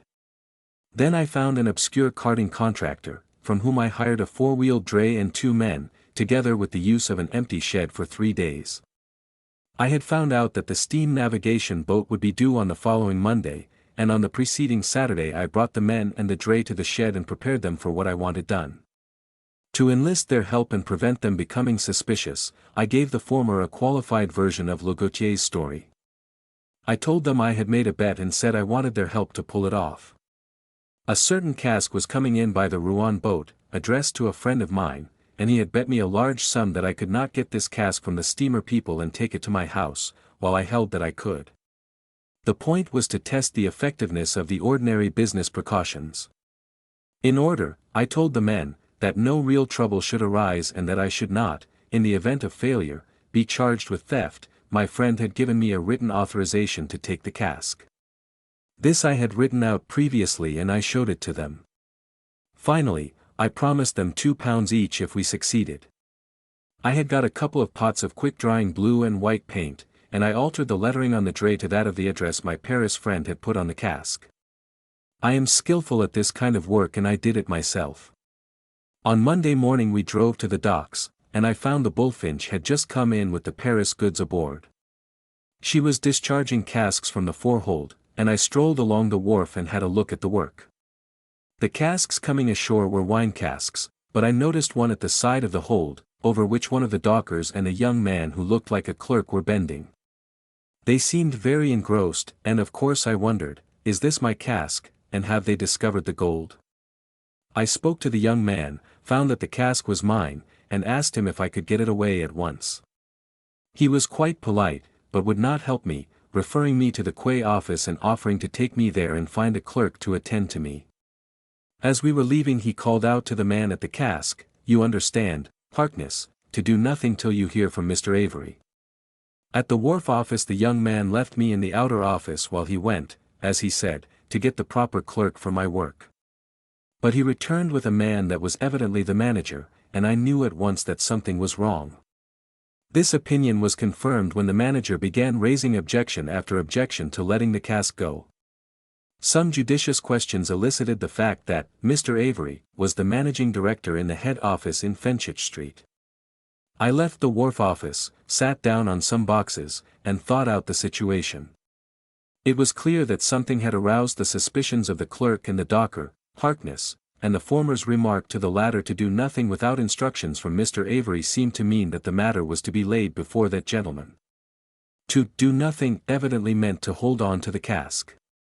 If I were to get my property it was clear I must see to the supplying of those instructions myself. I went to Fenchurch Street and asked for Mr. Avery. Fortunately for me he was engaged. I said I could not wait, and asked for a sheet of paper and envelope on which to write him a note. By the simple expedient of sealing and addressing the empty envelope, I thus provided myself with a sheet of paper bearing the firm's heading. I dropped into a bar and, ordering some ale, borrowed a pen and ink. Then I composed a letter from Mr. Avery to Harkness, instructing him to hand over the cask at once to me. While I was writing this it occurred to me that if this man's suspicions were really seriously aroused, he would probably follow the cask and thus trace me to my house. I lost another quarter of an hour pondering this problem. Then an idea occurred to me, and I added a paragraph saying that as the navigation company had contracted to deliver the cask at an address in the city, he, Harkness, was to accompany it and see that it reached its destination safely. I wrote the letter in the round hand of a junior clerk, signing it, the I&C, S.N., Company, Limited, per, in the same hand, and Avery, with an undecipherable initial in another kind of writing, and another, per, and then two not very clear initials. I hoped in this way to mislead Harkness, if he happened to know the genuine signature. It was my design to get Harkness away from the ship with the cask and my own men, when I hoped to find some way of giving him the slip. This I eventually did by instructing one of the men to clamor for a drink, and the other, a man named Waddy, to refuse to leave the horse when I invited the party to a bar for some beer. On the plea of relieving Waddy, I left Harkness and the other man drinking in the bar, and slipped away with Waddy and the dray. Then he and I went back to the shed and I ran a coat of paint over the dray, restoring it to its original brown and painting out the fictitious name. In the evening we brought the dray home, timing ourselves to arrive here after dark, and unloaded the cask in one of the outhouses, where it now is. When Felix ceased speaking, the two men sat in silence for several minutes while Burnley turned the statement over in his mind. The sequence of events was unusual, but the story hung together, and, as he went over it in detail, he could see no reason why it should not, from Felix's point of view, be true. If Felix believed his friend's letter, as he appeared to, his actions were accounted for, and if the cask really contained a statue, the letter might explain the whole thing. On the other hand, if it held a corpse, the letter was a fraud, to which Felix might or might not be party. Gradually, as he pondered, the matter shaped itself into three main considerations. First, there was Felix's general bearing and manner. The inspector had a long and varied experience of men who told the truth and of men who lied, and all his instincts led him to believe this man. He was aware that such instincts are liable to error. He had himself erred on more than one occasion in the past, yet he could not overlook the fact that Felix's bearing, as far as his impression went, was that of a sincere and honest man. Such a consideration would not be a decisive factor in his conclusion, but it would undoubtedly weigh.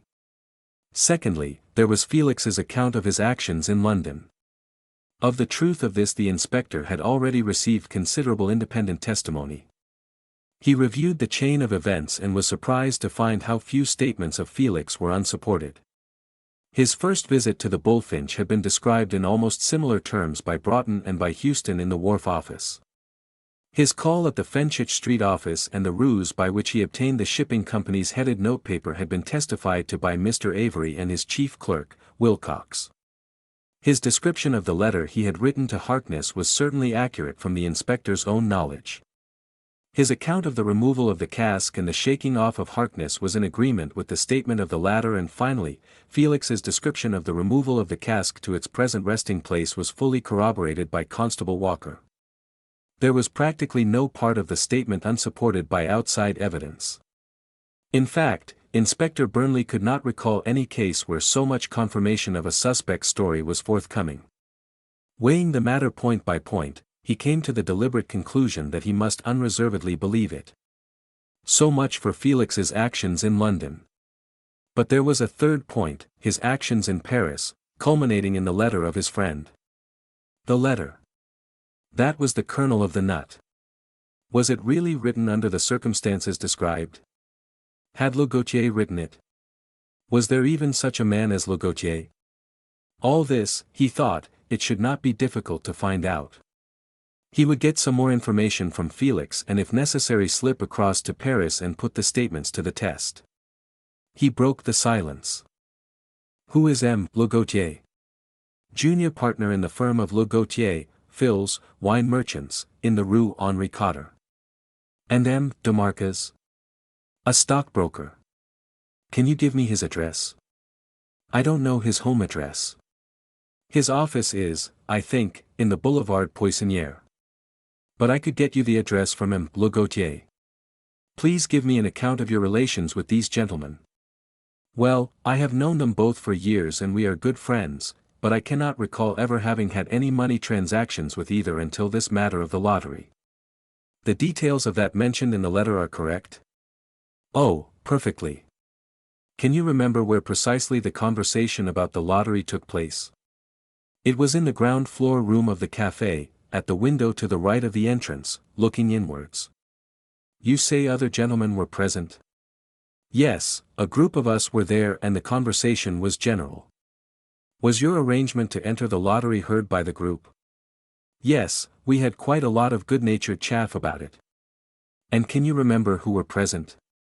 Mr. Felix hesitated. I'm not sure that I can, he said at last.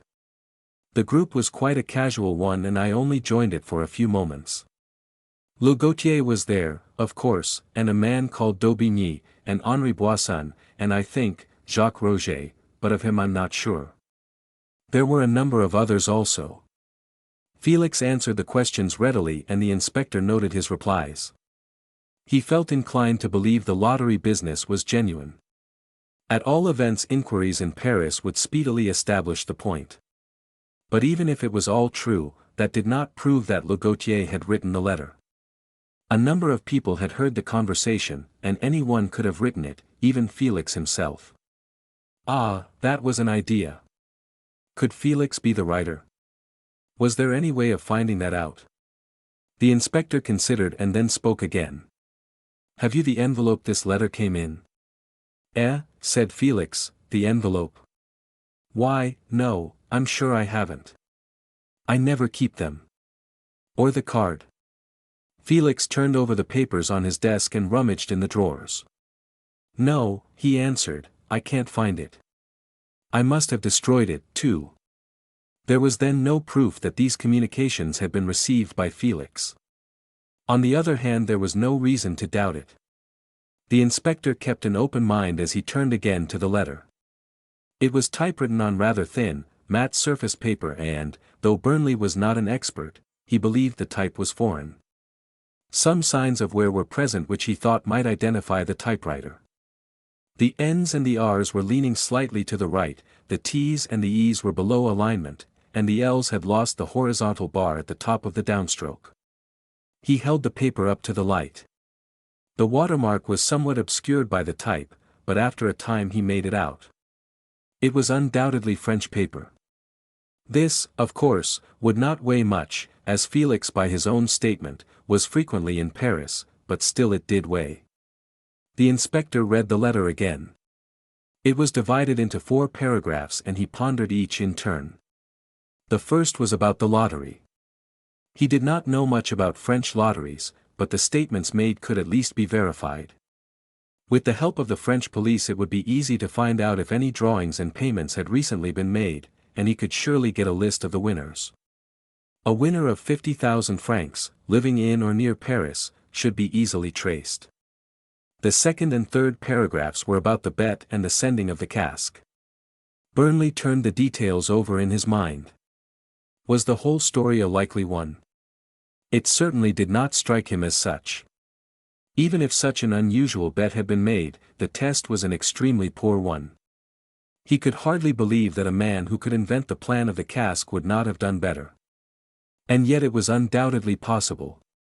Another idea entered the inspector's mind. He had, perhaps, been thinking too much of the £988, and too little of the woman's hand. Suppose there really was a corpse in the cask. What then? Such an assumption made all the circumstances more serious and explained partly the sending of the cask, but it did not, so far as the inspector could see, throw light on the method of doing so. But when he came to the 4th paragraph he saw that it might easily bear 2 meanings. He read it again. I send you my best congratulations on the greatness of your coup, of which the visible evidence goes to you in the cask, and my only regret is that I shall be unable to be present to see you open it. This seemed at first sight obviously to mean congratulations on winning the lottery, the visible evidence, of which, namely £988 in gold, was in the cask. But did it really mean this? Did a more sinister interpretation not also offer itself? Suppose the body was the visible evidence? Suppose the death was the result, possibly indirect, of something that Felix had done? If money only was being sent, why should Le Gautier experience regret that he could not see the cask opened? But if a corpse was unexpectedly hidden there, would not that statement be clarified? It certainly looked so. One thing at least seemed clear. If a corpse had been sent to Felix, he must know something of the circumstances leading up to it. The inspector spoke again. I am obliged for your statement, Mr. Felix, which, I may be allowed to say, I fully accept so far as it goes. But I fear you have not told me everything. I have told you everything material. Then I am afraid we are not in agreement as to what is material. At all events, it all goes back to my original question, what is in the cask? Do you not accept my statement that it is money? I accept your statement that you believe it to be money. I do not necessarily accept your authority for that belief. Well, said Felix, jumping up, the cask's in the coach house and I see there is nothing for it but to go and open it now. I did not want to do so tonight, as I did not want to have all that gold lying loose about the house, but it's clear nothing else will satisfy you. Thank you, Mr. Felix, I wanted you to make the suggestion. It is, as you say, the only way to settle the matter. I'll call Sergeant Hastings here as a witness and we'll go now. In silence, Felix got a lantern and led the way. They passed through a back door into the yard and paused at the coach house door. Hold the light, will you, while I get the keys. Burnley threw a beam on the long running bolt that closed the two halves of the door. A padlock held the handle down on the staple. Felix inserted a key, but at his first touch the lock fell open. Why, the thing's not fastened, he cried, and I locked it myself a few hours ago. He removed the padlock and withdrew the running bolt, swinging the large door open. Burnley flashed in the lantern. Is the cask here? He said. Yes, swinging there from the ceiling, answered Felix, as he came over from fastening back the door. Then his jaw dropped and he stared fixedly. My heavens, he gasped, in a strangled tone, it's gone. The cask's gone. Chapter 6. The Art of Detection. Astonished as Burnley was himself at this unexpected development, he did not forget to keep a keen watch on Felix. That the latter was genuinely amazed and dumbfounded he could not doubt. Not only was his surprise too obviously real to be questioned, but his anger and annoyance at losing his money were clearly heartfelt. I locked it myself. I locked it myself, he kept on repeating. It was there at 8 o'clock, and who could get at it since then? Why, no one but myself knew about it. How could anyone else have known? That's what we have to find out, returned the inspector. Come back to the house, Mr. Felix, and let us talk it over. We cannot do anything outside until it gets light. You may not know, he continued, that you were followed here with your cask by one of our men, who watched you unloading it in the coach house. He waited till you left with your friend Martin, a few minutes before 9. He then had to leave to advise me of the matter, but he was back at the house by 10. From 10 till after 11 he watched alone, but since then the house has been surrounded by my men, as I rather expected to find a gang instead of a single man. Whoever took the cask must therefore have done so between 9 and 10. Felix stared at his companion open-mouthed. By Jove, he said. You amaze me. How in thunder did you get on my track? Burnley smiled. It is our business to know these things, he answered. I knew all about how you got the cask away from the docks also. Well, thank heaven. I told you the truth. It was the wise thing, Mr. Felix. I was able to check your statements as you went along, and I may say I felt really glad when I heard you were going to be straight. At the same time, sir, you will realize that my orders prevent me being satisfied until I have seen the contents of the cask. You cannot be more anxious to recover it than I am, for I want my money. Naturally, said Burnley, but before we discuss the matter excuse me a moment. I want to give my fellows some instructions. He went out and called the men together. Sergeant Hastings and Constable Walker he retained, the rest he sent home in the car with instructions to return at 8 o'clock in the morning. To Broughton he bade good night, thanking him for his presence and help. When he re-entered the study, Felix made up the fire and drew forward the whiskey and cigars. "Thank you, I don't mind if I do," said the detective, sinking back into his chair. "Now, Mr. Felix, let us go over every one that knew about the cask being there." "No one but myself and the carter, I assure you." "Yourself, the carter, myself, and my man Walker, 4 to start with." Felix smiled. "As far as I am concerned," he said, "I left here, as you appear to know, almost immediately after the arrival of the cask and did not return till after 1 o'clock. All of that time I was in the company of Dr. William Martin and a number of mutual friends. So I can prove an alibi." Burnley smiled also. "For me," he said, "I am afraid you will have to take my word. The house was watched by Walker from 10 o'clock, and we may take it as quite impossible that anything could have been done after that hour. There remains therefore the carter. There remains therefore the carter, and, as we must neglect no possibilities, I will ask you to give me the address of the cartage firm and any information about the man that you may have." John Lyons and Son, 127, Maddox Street, Lower Beechwood Road, was the contractor. "The carter's name, beyond Waddy, I don't know. He was a rather short, wiry chap, with a dark complexion and small black mustache." "And now, Mr. Felix, can you not think of any others who may have known about the cask?" "There was no one," replied the other with decision. "I'm afraid we can't assume that. We certainly can't be sure." "Who could there be?" "Well, your French friend." "How do you know he didn't write to others beside you?" Felix sat up as if he had been shot. "By Jove," he cried, "it never entered my head. But it's most unlikely, most unlikely. The whole thing's most unlikely as far as that goes. Perhaps you are not aware that someone else was watching the house last evening?" "Good God, Inspector! What do you mean?" "Someone came to the lane shortly after your arrival with the cask. He waited and heard your conversation with your friend Martin. When you and your friend left, he followed you." Felix passed his hand over his forehead. His face was pale. "This business is too much for me," he said. "I wish to heaven I was out of it." "Then help me to get you out of it. Think. Is there anyone your friend knows that he might have written to?" Felix remained silent for some moments. "There is only one man," he said at length in a hesitating voice, "that I know he is friendly with, a Mr. Percy Murgatroyd, a mining engineer who has an office in Westminster. But I don't for one moment believe he had anything to say to it. Let me have his name and address, anyway." "4 Street John's Mansions, Victoria Street," said Felix, on referring to an address book. "You might write it down, if you please, and sign it." Felix looked up with a smile. "You generally write notes yourself, I should have thought." Burnley laughed.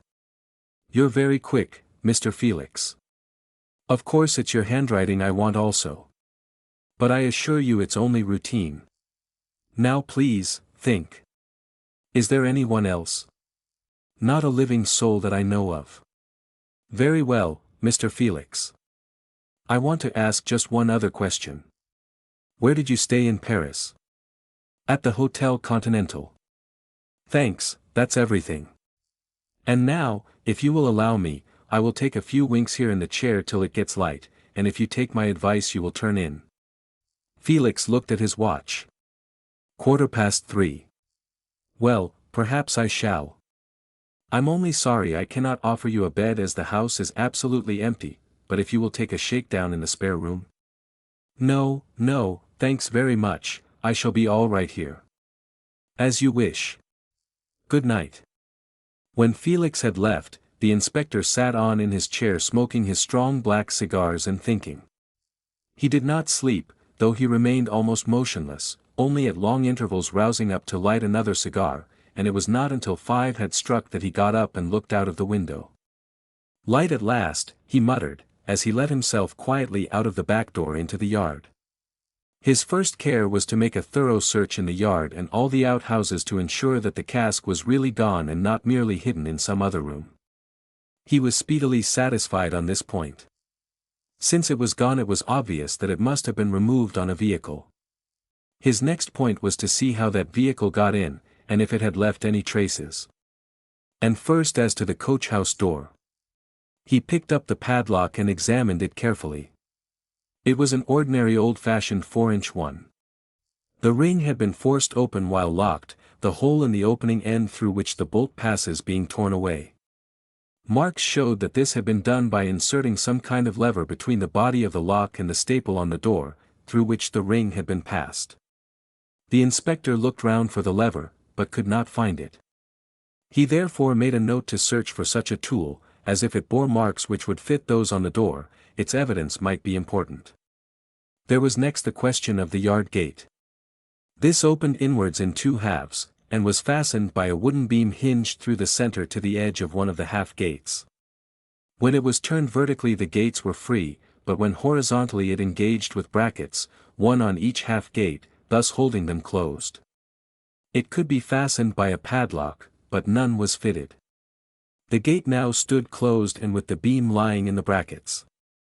The inspector took another note to find out if Mr. Felix had locked the beam, and then stood considering. It was clear the gate must have been closed from the inside after the vehicle had gone out. It must have been opened similarly on the latter's arrival. Who had done this? Was Felix lying, and was there someone else in the house? At first it seemed likely, and then the inspector thought of another way. Constable Walker had climbed the wall. Why should not the person who opened and shut the gate have also done so? The inspector moved slowly along the wall, scrutinizing it and the ground alongside it. At first he saw nothing out of the common, but on retracing his steps he noticed, about 3 yards from the gate, 2 faint marks of mud or dust on the plaster. These were some 6 feet from the ground and about 15 inches apart. On the soft soil which had filled in between the cobble stones in this disused part of the yard, about a foot from the wall and immediately under these marks, were 2 sharp-edged depressions, about 2 inches long by half an inch wide, arranged with their longer dimensions in line. Someone had clearly used a short ladder. Inspector Burnley stood gazing at the marks. It struck him they were very far apart for a ladder. He measured the distance between them and found it was 15 inches. Ladders, he knew, are about 12. Opening the gate, he went to the outside of the wall. A grass plot ran alongside it here, and the inspector, stooping down, searched for corresponding marks. He was not disappointed. 2 much deeper depressions showed where the ends of the ladder-like apparatus had sunk into the softer ground. These were not narrow like those in the yard, but rectangular and of heavier stuff, 3 inches by 2, he estimated. He looked at the plaster on the wall above, but it was not till he examined it through his lens that he was satisfied it bore 2 faint scratches, corresponding in position to the muddy marks on the opposite side. A further thought struck him. Scooping up a little soil from the grass, he went again into the yard and compared with his lens the soil and the dry mud of the marks on the plaster. As he had anticipated, they were identical. He could now dimly reconstruct what had happened. Someone had placed a peculiar kind of ladder against the outside of the wall and presumably crossed it and opened the gate. The ladder had then been carried round and placed against the inside of the wall, but, probably by accident, opposite end up. The outside plaster was therefore clean but scraped, while that on the inside bore traces of the soil from the ends that had stood on the grass. In going out after barring the gate, he imagined the thief had pulled the ladder after him with a cord and passed it over the wall. The inspector returned to the grass and made a further search. Here he found confirmation of his theory in a single impression of one of the legs of the ladder some 2 feet 6 out from the wall. That, he decided, had been caused by the climber throwing down the ladder when leaving the yard. He also found 3 footmarks, but, unfortunately, they were so blurred as to be valueless. He took out his notebook and made a sketch with accurate dimensions showing what he had learned of the ladder, its length, width, and the shape of the legs at each end. Then, bringing out the steps Felix had used to hang the chain blocks, he got on the wall. He examined the cement coping carefully, but without finding any further traces. The yard, being paved, no wheel or footmarks were visible, but Burnley spent quite a long time crossing and recrossing it, examining every foot of ground in the hope of finding some object that had been dropped. Once before, in just such another case, he had had the luck to discover a trouser button concealed under some leaves, a find which had led to penal servitude for 2 men. On this occasion he was disappointed, his search being entirely unsuccessful. He went out on the drive. Here were plenty of marks, but try as he would he could make nothing of them. The surface was covered thickly with fine gravel and only showed vague disturbances with no clear outlines. He began methodically to search the drive as he had done the yard. Every foot was examined in turn, Burnley gradually working down towards the gate. After he left the immediate neighborhood of the house the gravel became much thinner, but the surface below was hard and bore no marks. He continued perseveringly until he got near the gate, and then he had some luck. In the lawn between the house and the road some work was in progress. It seemed to Burnley that a tennis or croquet ground was being made. From the corner of this ground a recently filled in cut ran across the drive and out to the hedge adjoining the lane. Evidently a drain had just been laid. Where this drain passed under the drive the newly filled ground had slightly sunk. The hollow had been made up in the middle with gravel, but it happened that a small space on the lane side which had not gone down much was almost uncovered, the clay showing through. On this space were 2 clearly defined footmarks, pointing in the direction of the house. I have said 2, but that is not strictly correct. 1, that of a workman's right boot with heavy hobnails, was complete in every detail, the clay holding the impression like plaster of Paris. The other, some distance in front and to the left and apparently the next step forward, was on the edge of the clay patch and showed the heel only, the sole having borne on the hard. Inspector Burnley's eyes brightened. Never had he seen better impressions. Here was something tangible at last. He bent down to examine them more closely, then suddenly sprang to his feet with a gesture of annoyance. "Fool that I am," he growled, "that's only Waddy bringing up the cask." All the same he made a careful sketch of the marks, showing the distance between them and the size of the clay patch. Waddy, he felt sure, would be easy to find through the carting establishment, when he could ascertain if the footsteps were his. If it should chance they were not, he had probably found a useful clue to the thief. For the convenience of the reader I reproduce the sketch. Burnley turned to go on, but his habit of thinking things out reasserted itself, and he stood gazing at the marks and slowly pondering. He was puzzled that the steps were so close together. He took out his rule and remeasured the distance between them. 19 inches from heel to heel. That was surely very close. A man of Waddy's size would normally take a step of at least 30 inches, and carters were generally long-stepping men. If he had put it at 32 or 33 inches he would probably be nearer the thing. Why, then, this short step? He looked and pondered. Then suddenly a new excitement came into his eyes and he bent swiftly down again. "Jove," he murmured. "Jove! I nearly missed that. It makes it more like Waddy, and, if so, it is conclusive. Absolutely conclusive." His cheek was flushed and his eyes shone. "That probably settles that hash," said the evidently delighted inspector. He, nevertheless, continued his methodical search down the remainder of the drive and out on the road, but without further result. He looked at his watch. It was 7 o'clock. "2 more points and I'm through," he said to himself in a satisfied tone. He turned into the lane and walked slowly down it, scrutinizing the roadway as he had done the drive. 3 separate times he stopped to examine and measure footmarks, the third occasion being close by the little gate in the hedge. "Number 1 point done. Now for number 2, he muttered, and returning to the entrance gate stood for a moment looking up and down the road. Choosing the direction of London he walked for a quarter of a mile examining the gateways at either side, particularly those that led into fields. Apparently he did not find what he was in search of, for he retraced his steps to where a cross road led off to the left and continued his investigations along it. No better luck rewarding him, he tried a second cross road with the same result. There being no other cross roads, he returned to the lane and set out again, this time with his back to London. At the third gateway, one leading into a field on the left-hand side of the road, he stopped. It was an ordinary iron farm gate set in the rather high and thick hedge that bounded the road. The field was in grass and bore the usual building ground notice.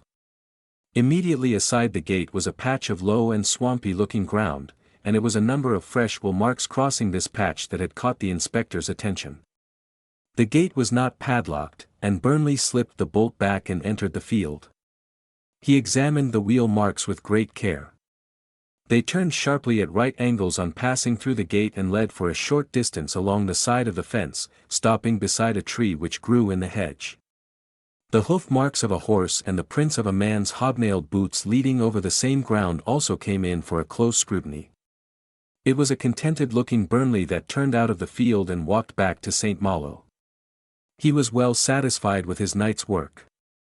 He had firstly succeeded in getting a lot of information out of Felix, and had further turned the latter into a friend anxious to help in the clearing up of the mystery.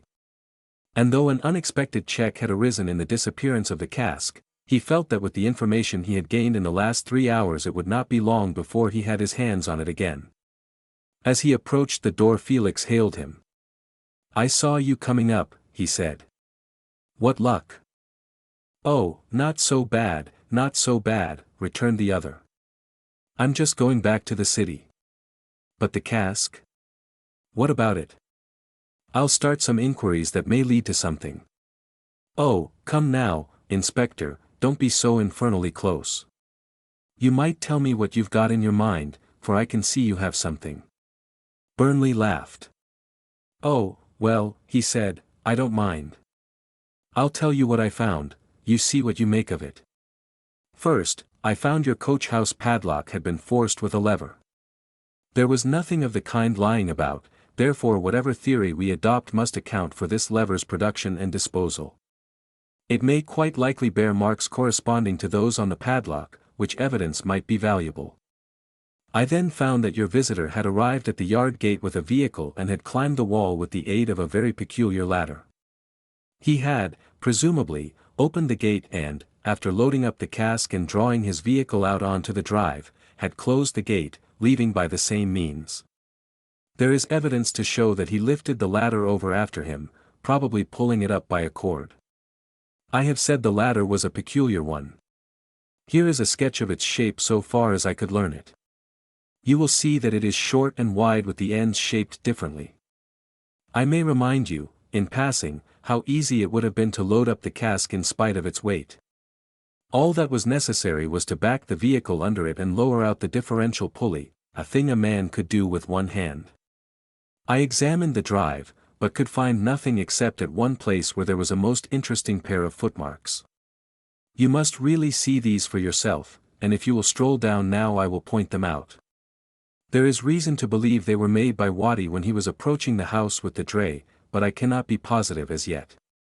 I then examined the lane and found in 3 places other footmarks by the same man. Finally, about 200 yards along the main road to the north, I found wool marks leading into a grass field beside which he had walked. Now, Mr. Felix, put all these things together. You will find them suggestive, but the footmarks on the drive are very nearly conclusive. They had by this time reached the marks. "Here we are," said Burnley. "What do you think of these?" "I don't see anything very remarkable about them." "Look again." Felix shook his head. "See here, Mr. Felix. Stand out here on the gravel and put your right foot in line with this first print. Right. Now take a step forward as if you were walking to the house. Right. Does anything occur to you now?" "I can't say that it does, unless it is that I have taken a very much longer step." "But your step was of normal length." "Well then, conversely, the unknown must have taken a short one." "But did he?" "Assume it was Watty, as I think it must have been. You were with him and you saw him walking." "Oh, come now, Inspector. How could I tell that? He didn't normally take very short steps or I should have noticed it, but I couldn't possibly say that he never took one.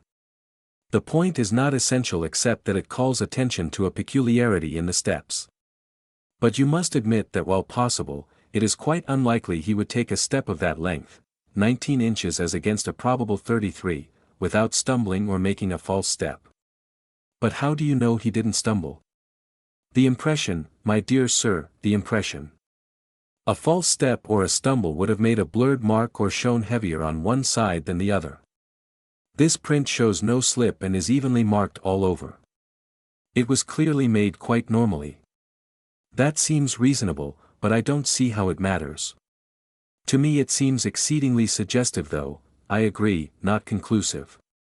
But there is a nearly conclusive point, Mr. Felix. Look at those prints again. They convey nothing to me. Compare them. Well, I can only compare the heels and there is not much difference between them, just as you would expect between the heels of a pair of boots. Felix hesitated. By Jove! Inspector, he went on, I've got you at last. They're the same marks. They were both made by the same foot. I think so, Mr. Felix, you have it now. Look here. The inspector stooped. The fourth nail on the left-hand side is gone. That alone might be a coincidence, but if you compare the wear of the other nails and of the leather you will see they are the same beyond doubt.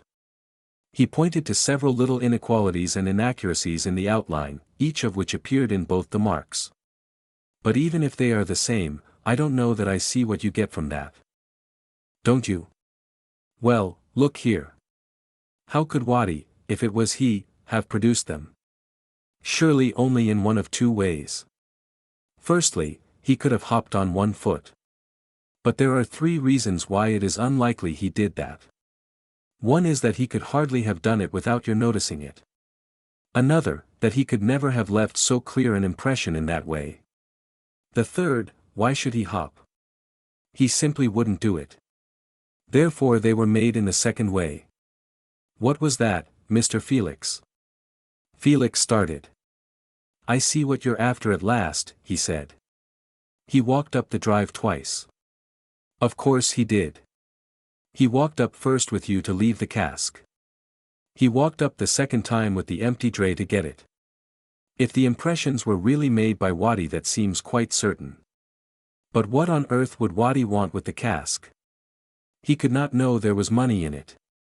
Probably not, but he must have guessed it held something valuable. Inspector, you overwhelm me with delight. If he took the cask it will surely be easy to trace it. It may or it may not. Question is, are we sure he was acting for himself? Who else? What about your French friend? You don't know whom he may have written to. You don't know that all your actions with the cask may not have been watched. Oh, don't make things worse than they are. Trace this Waddy, won't you? Of course we will, but it may not be so easy as you seem to think. At the same time there are two other points, both of which seem to show he was at least alone. Yes. The first is the watcher in the lane. That was almost certainly the man who walked twice up your drive. I told you I found his footmarks at 3 points along it. One was near your little gate, close beside and pointing to the hedge, showing he was standing there.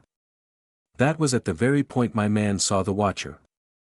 The second point concerns the horse and dray, and this is what leads me to believe the watcher was really Waddy. If Waddy was listening up the lane, where were these? If he had a companion the latter would doubtless have walked them up and down the road. But if he was alone they must have been hidden somewhere while he made his investigations. I've been over most of the roads immediately surrounding, and on my fourth shot, towards the north, as I already told you, I found the place. It is fairly clear what took place. On leaving the cask he had evidently driven along the road until he found a gate that did not lead to a house. It was, as I said, that of a field. The marks there are unmistakable.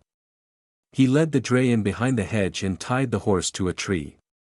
Then he came back to reconnoiter and heard you going out. He must have immediately returned and brought the dray, got the cask, and cleared out, and I imagine he was not many minutes gone before my man Walker returned. What do you think of that for a working theory? I think it's conclusive. Absolutely conclusive. And that explains the queer-shaped ladder. What? What's that you say? It must have been the gangway business for loading barrels on the dray. I saw one hooked on below the deck. Burnley smote his thigh a mighty slap. One for you, Mr. Felix, he cried, one for you, sir. I never thought of it. That points to Waddy again. Inspector, let me congratulate you. You have got evidence that makes the thing a practical certainty. I think it's a true bill. And now, sir, I must be getting back to the yard. Burnley hesitated and then went on, I am extremely sorry and I'm afraid you won't like it, but I shall be straight with you and tell you I cannot, I simply dare not, leave you without some kind of police supervision until this cask business is cleared up. But I give you my word you shall not be annoyed. Felix smiled. That's all right. You do your duty. The only thing I ask you is to let me know how you get on. I hope we'll have some news for you later in the day. It was now shortly after 8, and the car had arrived with the two men sent back the previous evening.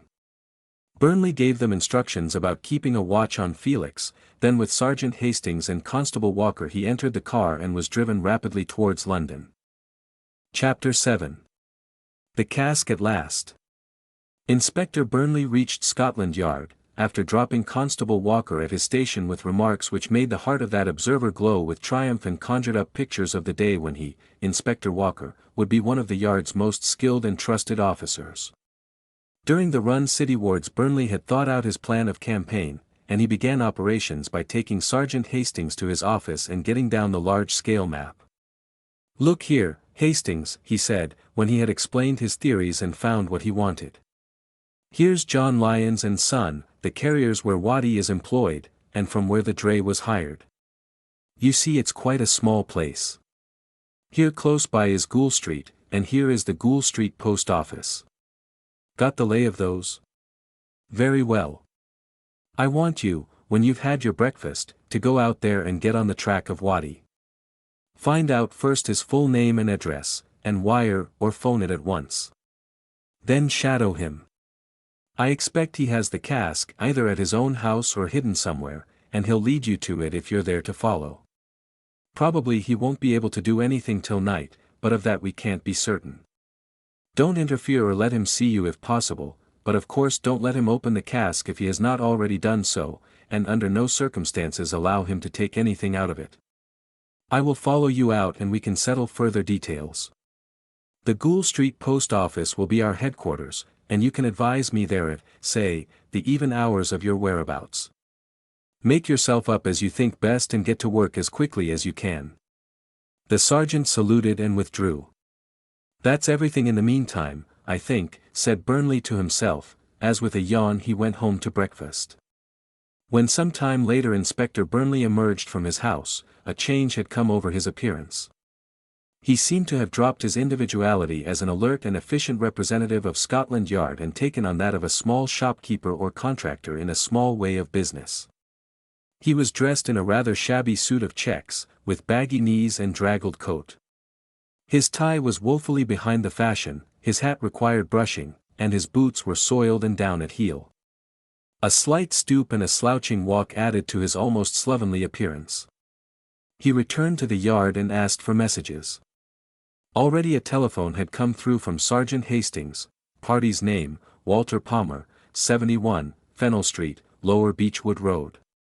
Having had a warrant made out for the party's arrest, he got a police motor with plainclothes driver, and left for the scene of operations. It was another glorious day. The sun shone out of a cloudless sky of clearest blue. The air had the delightful freshness of early spring.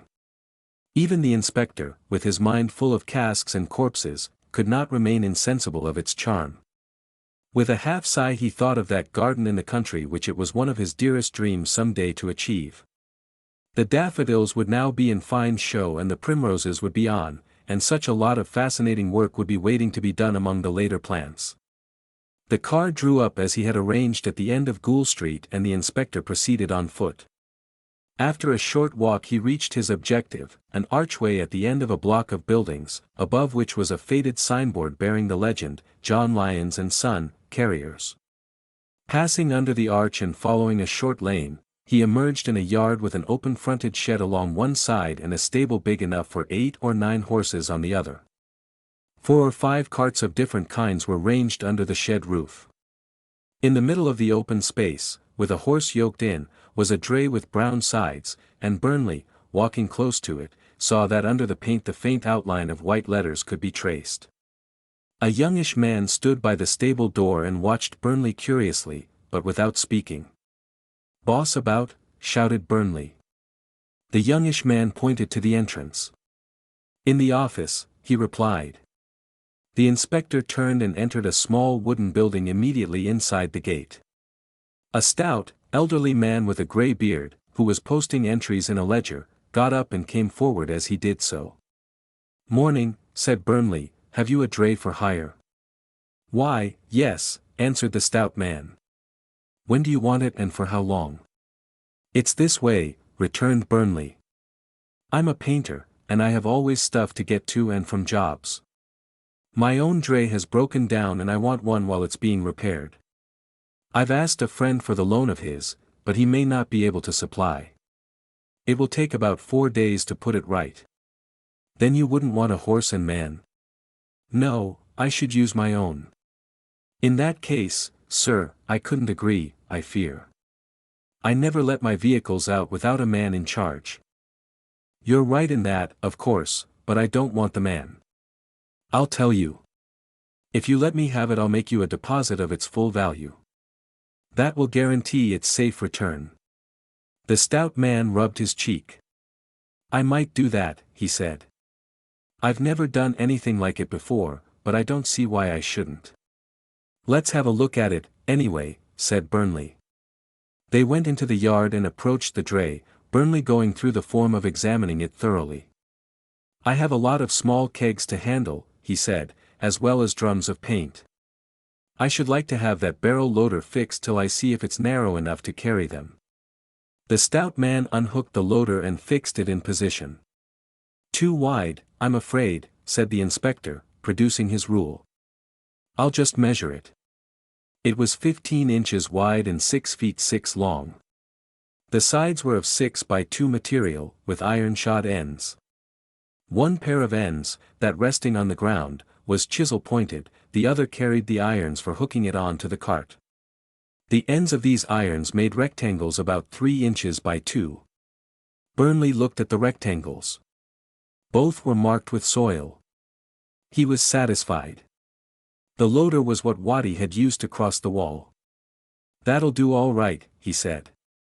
"Let's see, do you carry a box for hay or tools?" He opened it and rapidly scanned its contents. There was a halter, a nosebag, a small coil of rope, a crank spanner, and some other small objects. He picked up the spanner. "This, I suppose, is for the axle caps," he said, bending down and trying it. "I see it fits the nuts." As he replaced it in the box he took a quick look at the handle. It bore 2 sets of scratches on opposite sides, and the inspector felt positive these would fit the marks on the padlock and staple of the coach-house door, had he been able to try them. The stout man was regarding him with some displeasure. "You weren't thinking of buying it," he said. "No, thanks, but if you want a deposit before you let me take it, I want to be sure it won't sit down with me." They returned to the office, discussing rates. Finally these were arranged, and it was settled that when Burnley had seen his friend he was to telephone the result. The inspector left the yard well pleased. He had now complete proof that his theories were correct and that Waddy with that dray had really stolen the cask. Returning to Gould Street he called at the post office. It was 10 minutes to 12, and there being no message for him he stood waiting at the door. 5 minutes had not elapsed before a street Arab appeared, looked him up and down several times, and then said, "Name Burnley." "That's me," returned the inspector. "Got a note for me?" The other cove said as, "Ould give me a tanner." "Here you are, sonny," said Burnley, and the 6pence and the note changed owners. The latter read, "Party just about to go home for dinner. AM waiting on road south of Carrier's Yard." Burnley walked to where he had left the motor and getting in, was driven to the place mentioned. At a sign from him the driver drew the car to the side of the road, stopping his engine at the same time. Jumping down, he opened the bonnet and bent over the engine. Anyone looking on would have seen that a small breakdown had taken place. A tall, untidy-looking man, in threadbare clothes and smoking a short clay, lounged up to the car with his hands in his pockets. Burnley spoke softly without looking round. "I want to arrest him, Hastings. Point him out when you see him.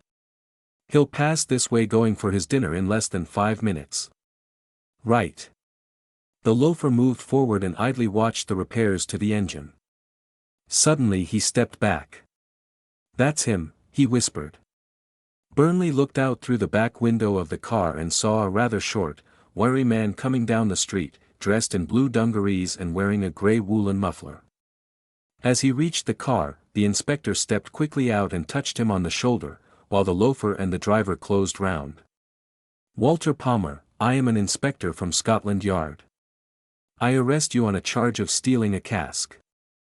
I warn you anything you say may be used against you. Better come quietly, you see there are 3 of us." Before the dumbfounded man could realize what was happening, a pair of handcuffs had snapped on his wrists and he was being pushed in the direction of the car. "All right, boss, I'll come," he said as he got in, followed by Burnley and Hastings. The driver started his engine and the car slipped quietly down the road. The whole affair had not occupied 20 seconds and hardly one of the passers-by had realized what was taking place. "I'm afraid, Palmer, this is a serious matter," began Burnley. "Stealing the cask is one thing, but breaking into a man's yard at night is another. That's burglary and it will mean 7 years at least."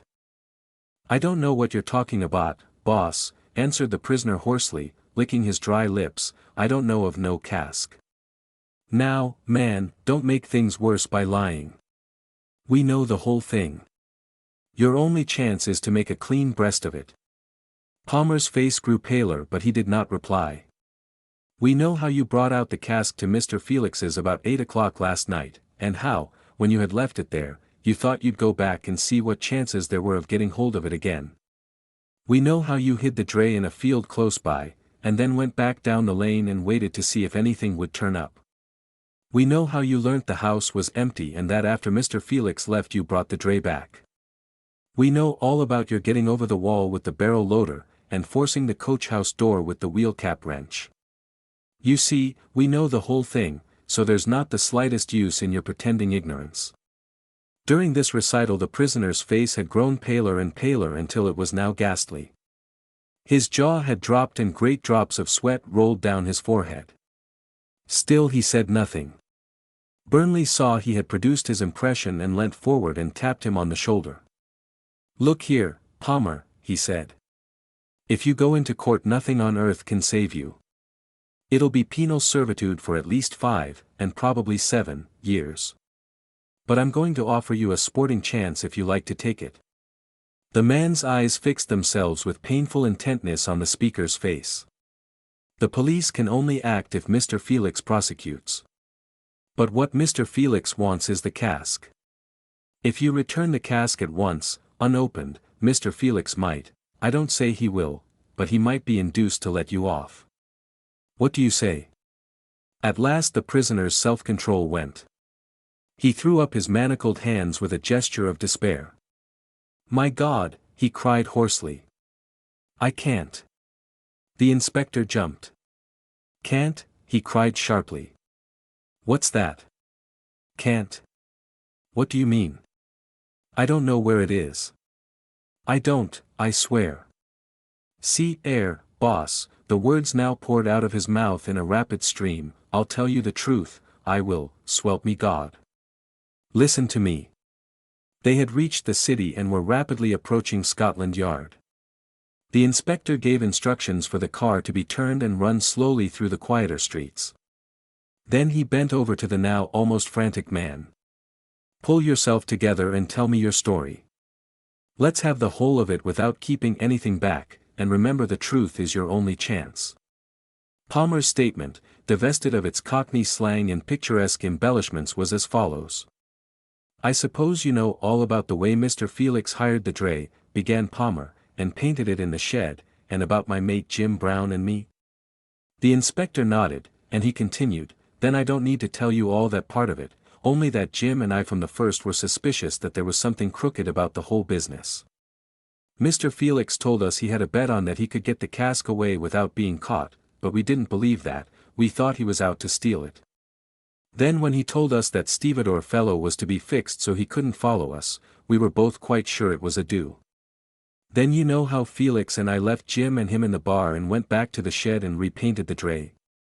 You know all that?" "I know," said Burnley. "We waited in the shed till it was getting on towards dusk, and then we got the cask out to Felix's, and left it swinging in a set of chain blocks in an outhouse. Well, sir, I asked more than twice the pay he promised, and when he gave it without a word I was certain he was afraid of me. I thought, there's some secret about that cask and he'll be willing to pay to have it kept quiet. And then it occurred to me that if I could get hold of it, I could charge him my own price for its return. I didn't mean to steal it. I didn't, sir, honest. I only meant to keep it for a day or two till he'd be willing to pay a reward." The man paused. "Well, you know, Palmer, blackmail is not much better than theft," said Burnley. "I'm only telling you the truth, sir, that's the way it was. I thought I'd try and find out what part of the house Felix slept in and if there were others about, so as to see what chances there'd be of getting the dray up again without being heard, so I hid it in a field as you know, and went up the lane. I don't think I would have done anything only for Felix going away and saying the house was empty. Then it came over me so strongly how easy everything would be with the coast clear and the cask swinging in the chain blocks. The temptation was too strong for me, and I went back and got in as you said. I suppose you must have been there all the time watching me?" The inspector did not reply, and Palmer went on. "It happened that for some time I had been going to change my house. There was an empty one close by I thought would suit. I'd got the key on Saturday and looked over it on Sunday. The key was still in my pocket, for I hadn't had time to return it.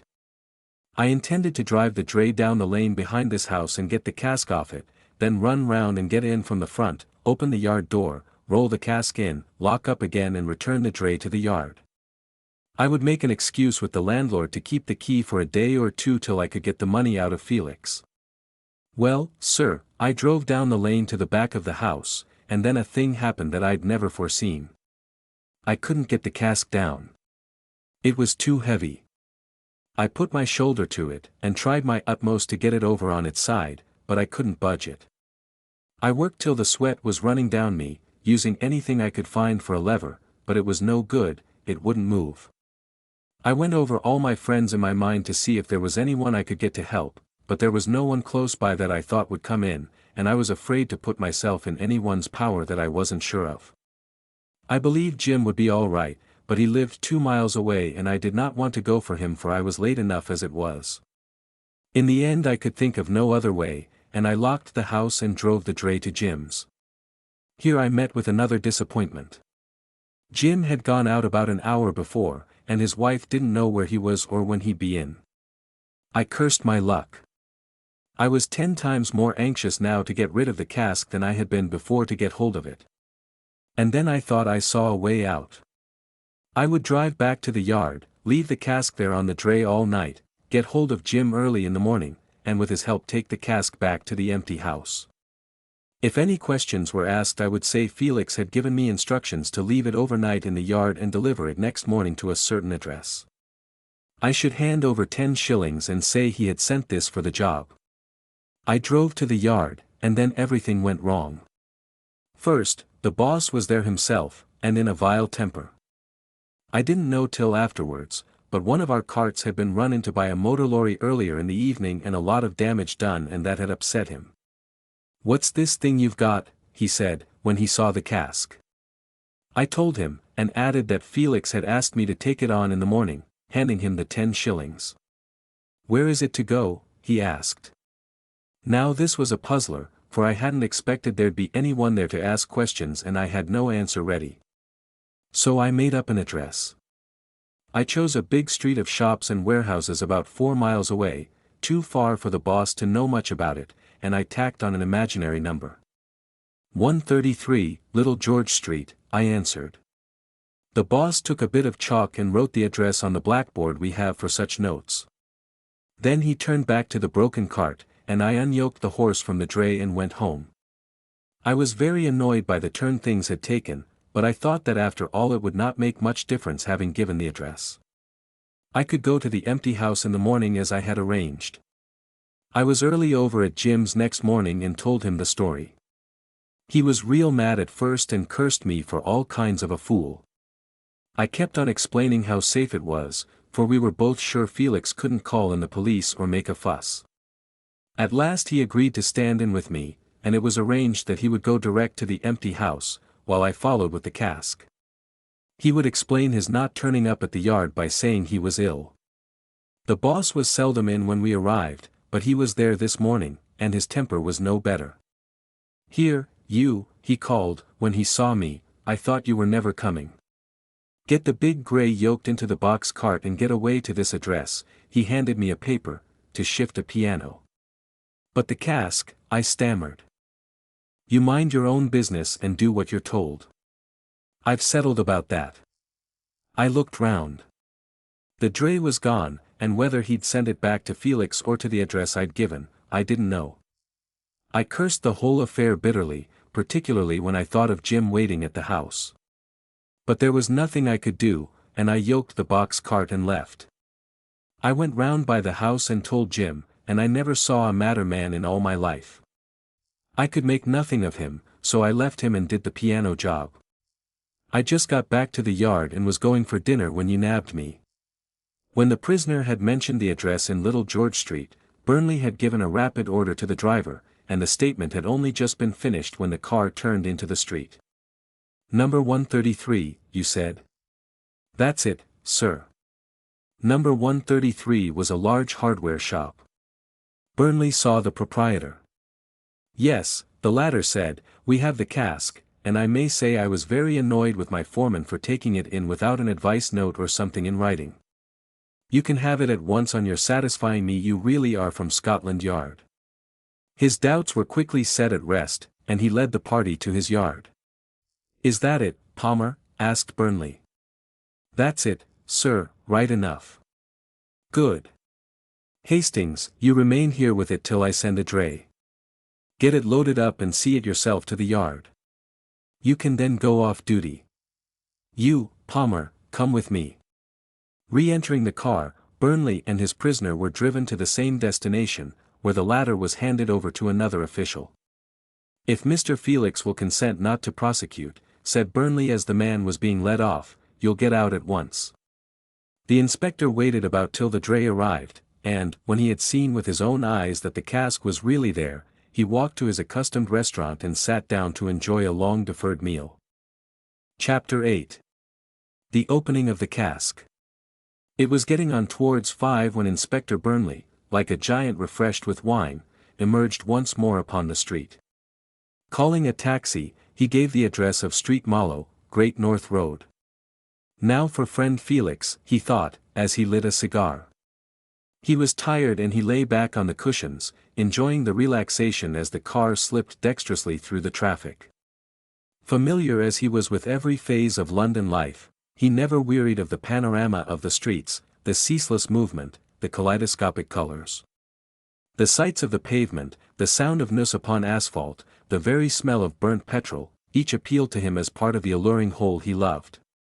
They passed through the Haymarket and along Shaftesbury Avenue, turned up Tottenham Court Road, and through Kentish Town out on the Great North Road. Here the traffic was less dense and they made better speed. Burnley removed his hat and allowed the cool air to blow on his head. His case was going well. He was content. Nearly an hour had passed before he rang the bell at St. Malo. Felix opened the door, the visage of Sergeant Kelvin, his watchdog, appearing in the gloom at the back of the hall. "What luck, Inspector," he cried, when he recognized his visitor. "We've got it, Mr. Felix. Found it a couple of hours ago. I've got a taxi here, and, if convenient for you, we'll go right in and open the thing at once." "Right. I'm sure I am ready." "You come along too, Kelvin," said the inspector to his subordinate, and when Felix had got his hat and coat the three men walked up to the taxi. "Scotland Yard," called Burnley, and the car swung round and started citywards. As they sped swiftly along, the inspector gave an account of his day to his companion. The latter was restless and excited, and admitted he would be glad to get the business over. He was anxious about the money, as it happened that a sum of £1,000 would just enable him to meet a mortgage, which otherwise would press rather heavily upon him. Burnley looked up sharply when he heard this. "Did your French friend know that?" he asked. "Le Gautier?" "No, I'm sure he did not. If you take my advice, Mr. Felix, you won't count too much on the cask. Indeed, you should prepare yourself for something unpleasant." "What do you mean?" exclaimed Felix. "You hinted that you thought the cask contained something besides the money. What was it?" "I'm sorry I can't answer you. The thing was only a suspicion, and we shall learn the truth in so short a time it's not worth discussion." Burnley having to make a call on some other business, they returned by a different route, coming down to the river near London Bridge. Already the day was drawing in, and yellow spots of light began to gleam in the windows of the palace hotels, and from the murky buildings on the south side. On the comparatively deserted embankment they made good speed, and Big Ben was chiming the 7:15 as they swung into the yard. "I'll see if the chief's in," said Burnley, as they reached his office. He wanted to see the cask opened. The great man was getting ready to go home, but decided to wait on seeing the inspector. He greeted Felix politely. "Singular set of circumstances, Mr. Felix," he said, as they shook hands. "I trust they will remain only that." "You're all very mysterious about it," returned Felix. "I have been trying to get a hint of the inspector's suspicions, but he won't commit himself. We shall see now in a moment." Headed by Burnley, they passed along a corridor, down some steps and through other passages, until they emerged in a small open yard entirely surrounded by a high, window-pierced building. Apparently in the daytime it acted as a light well, but now in the growing dusk it was itself illuminated by a powerful arc lamp which threw an intense beam over every part of the granolithic floor. In the center stood the cask, on end, with the damaged stave up.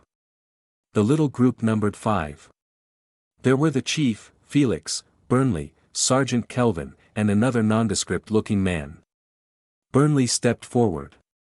"This cask is so exceedingly strongly made," he said, "I've got a carpenter to open it. I suppose he may begin."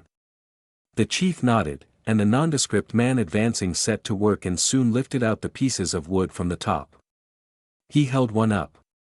"You see, gentlemen, it's nearly 2 inches thick, more than twice as heavy as an ordinary wine cask." "That'll do, carpenter. I'll call you if I want you again," said Burnley, and the man, touching his cap, promptly disappeared. The 4 men drew closer.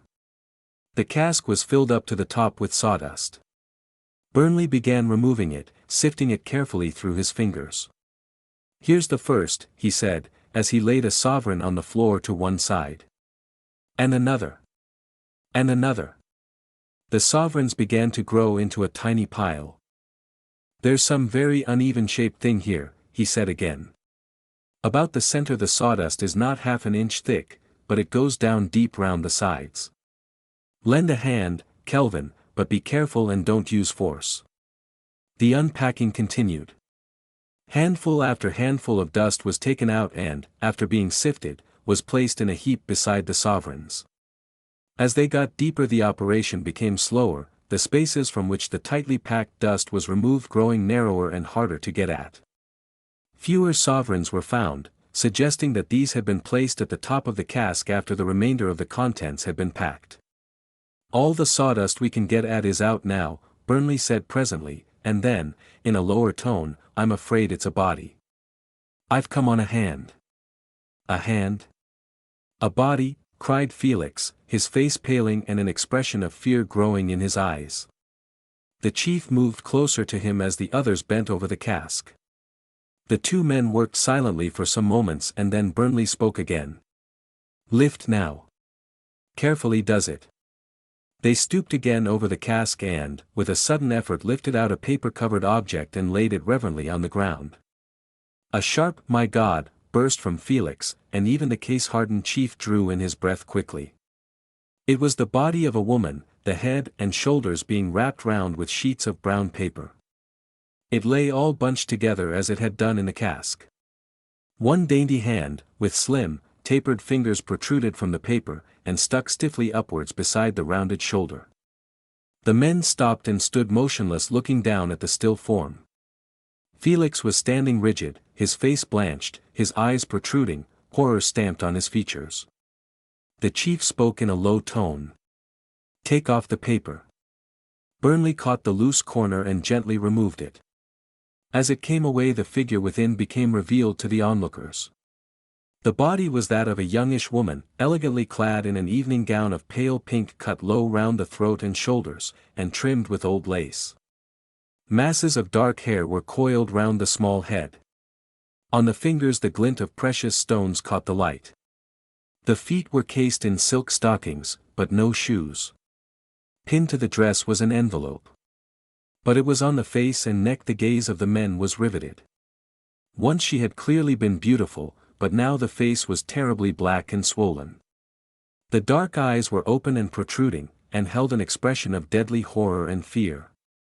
The lips were drawn back, showing the white, even teeth.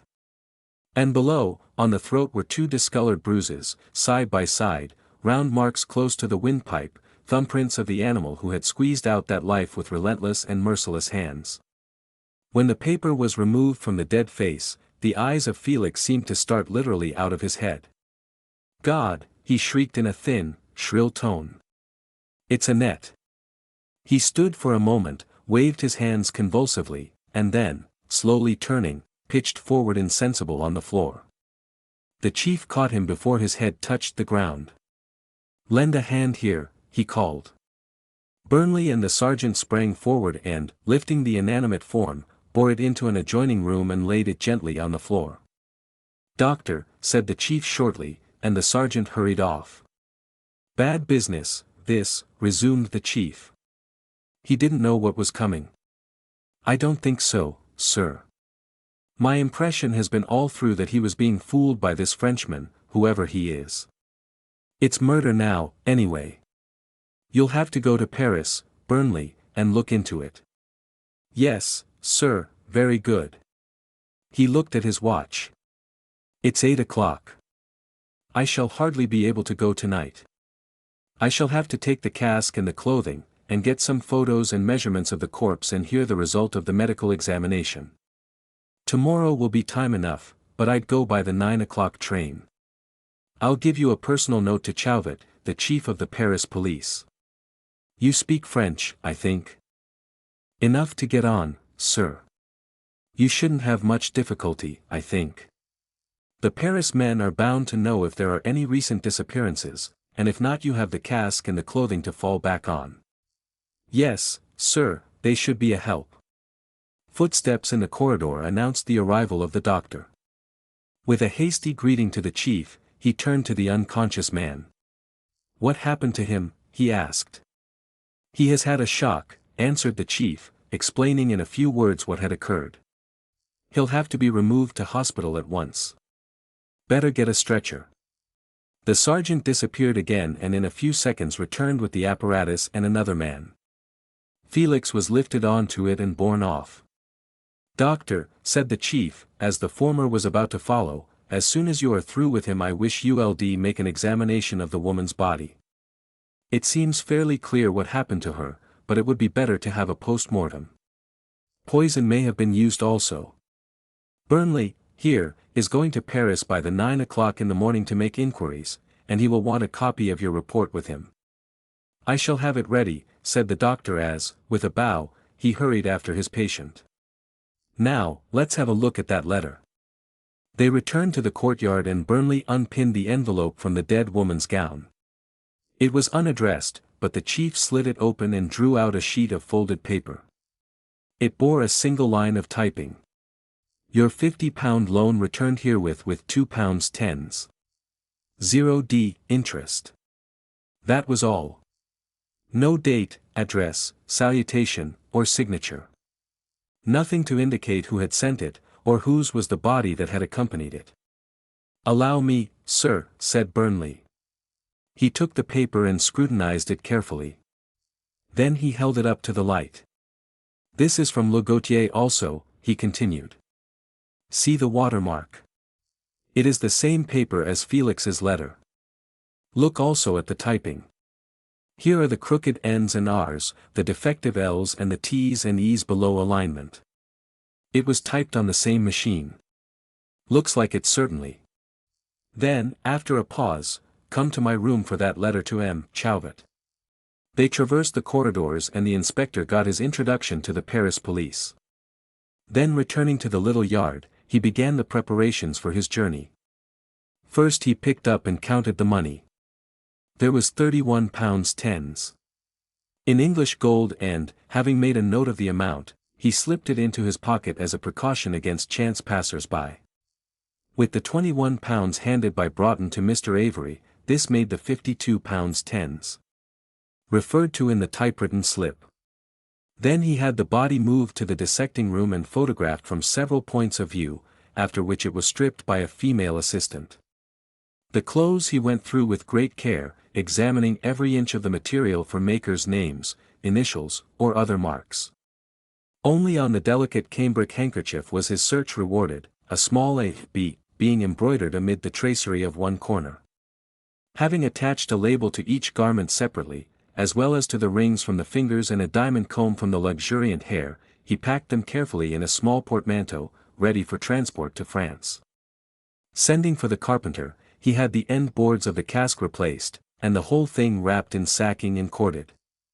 Labeling it to himself at the Gare du Nord, he had it dispatched to Charing Cross with instructions to get it away without delay. It was past 10 when his preparations were complete, and he was not sorry when he was free to go home to supper and bed.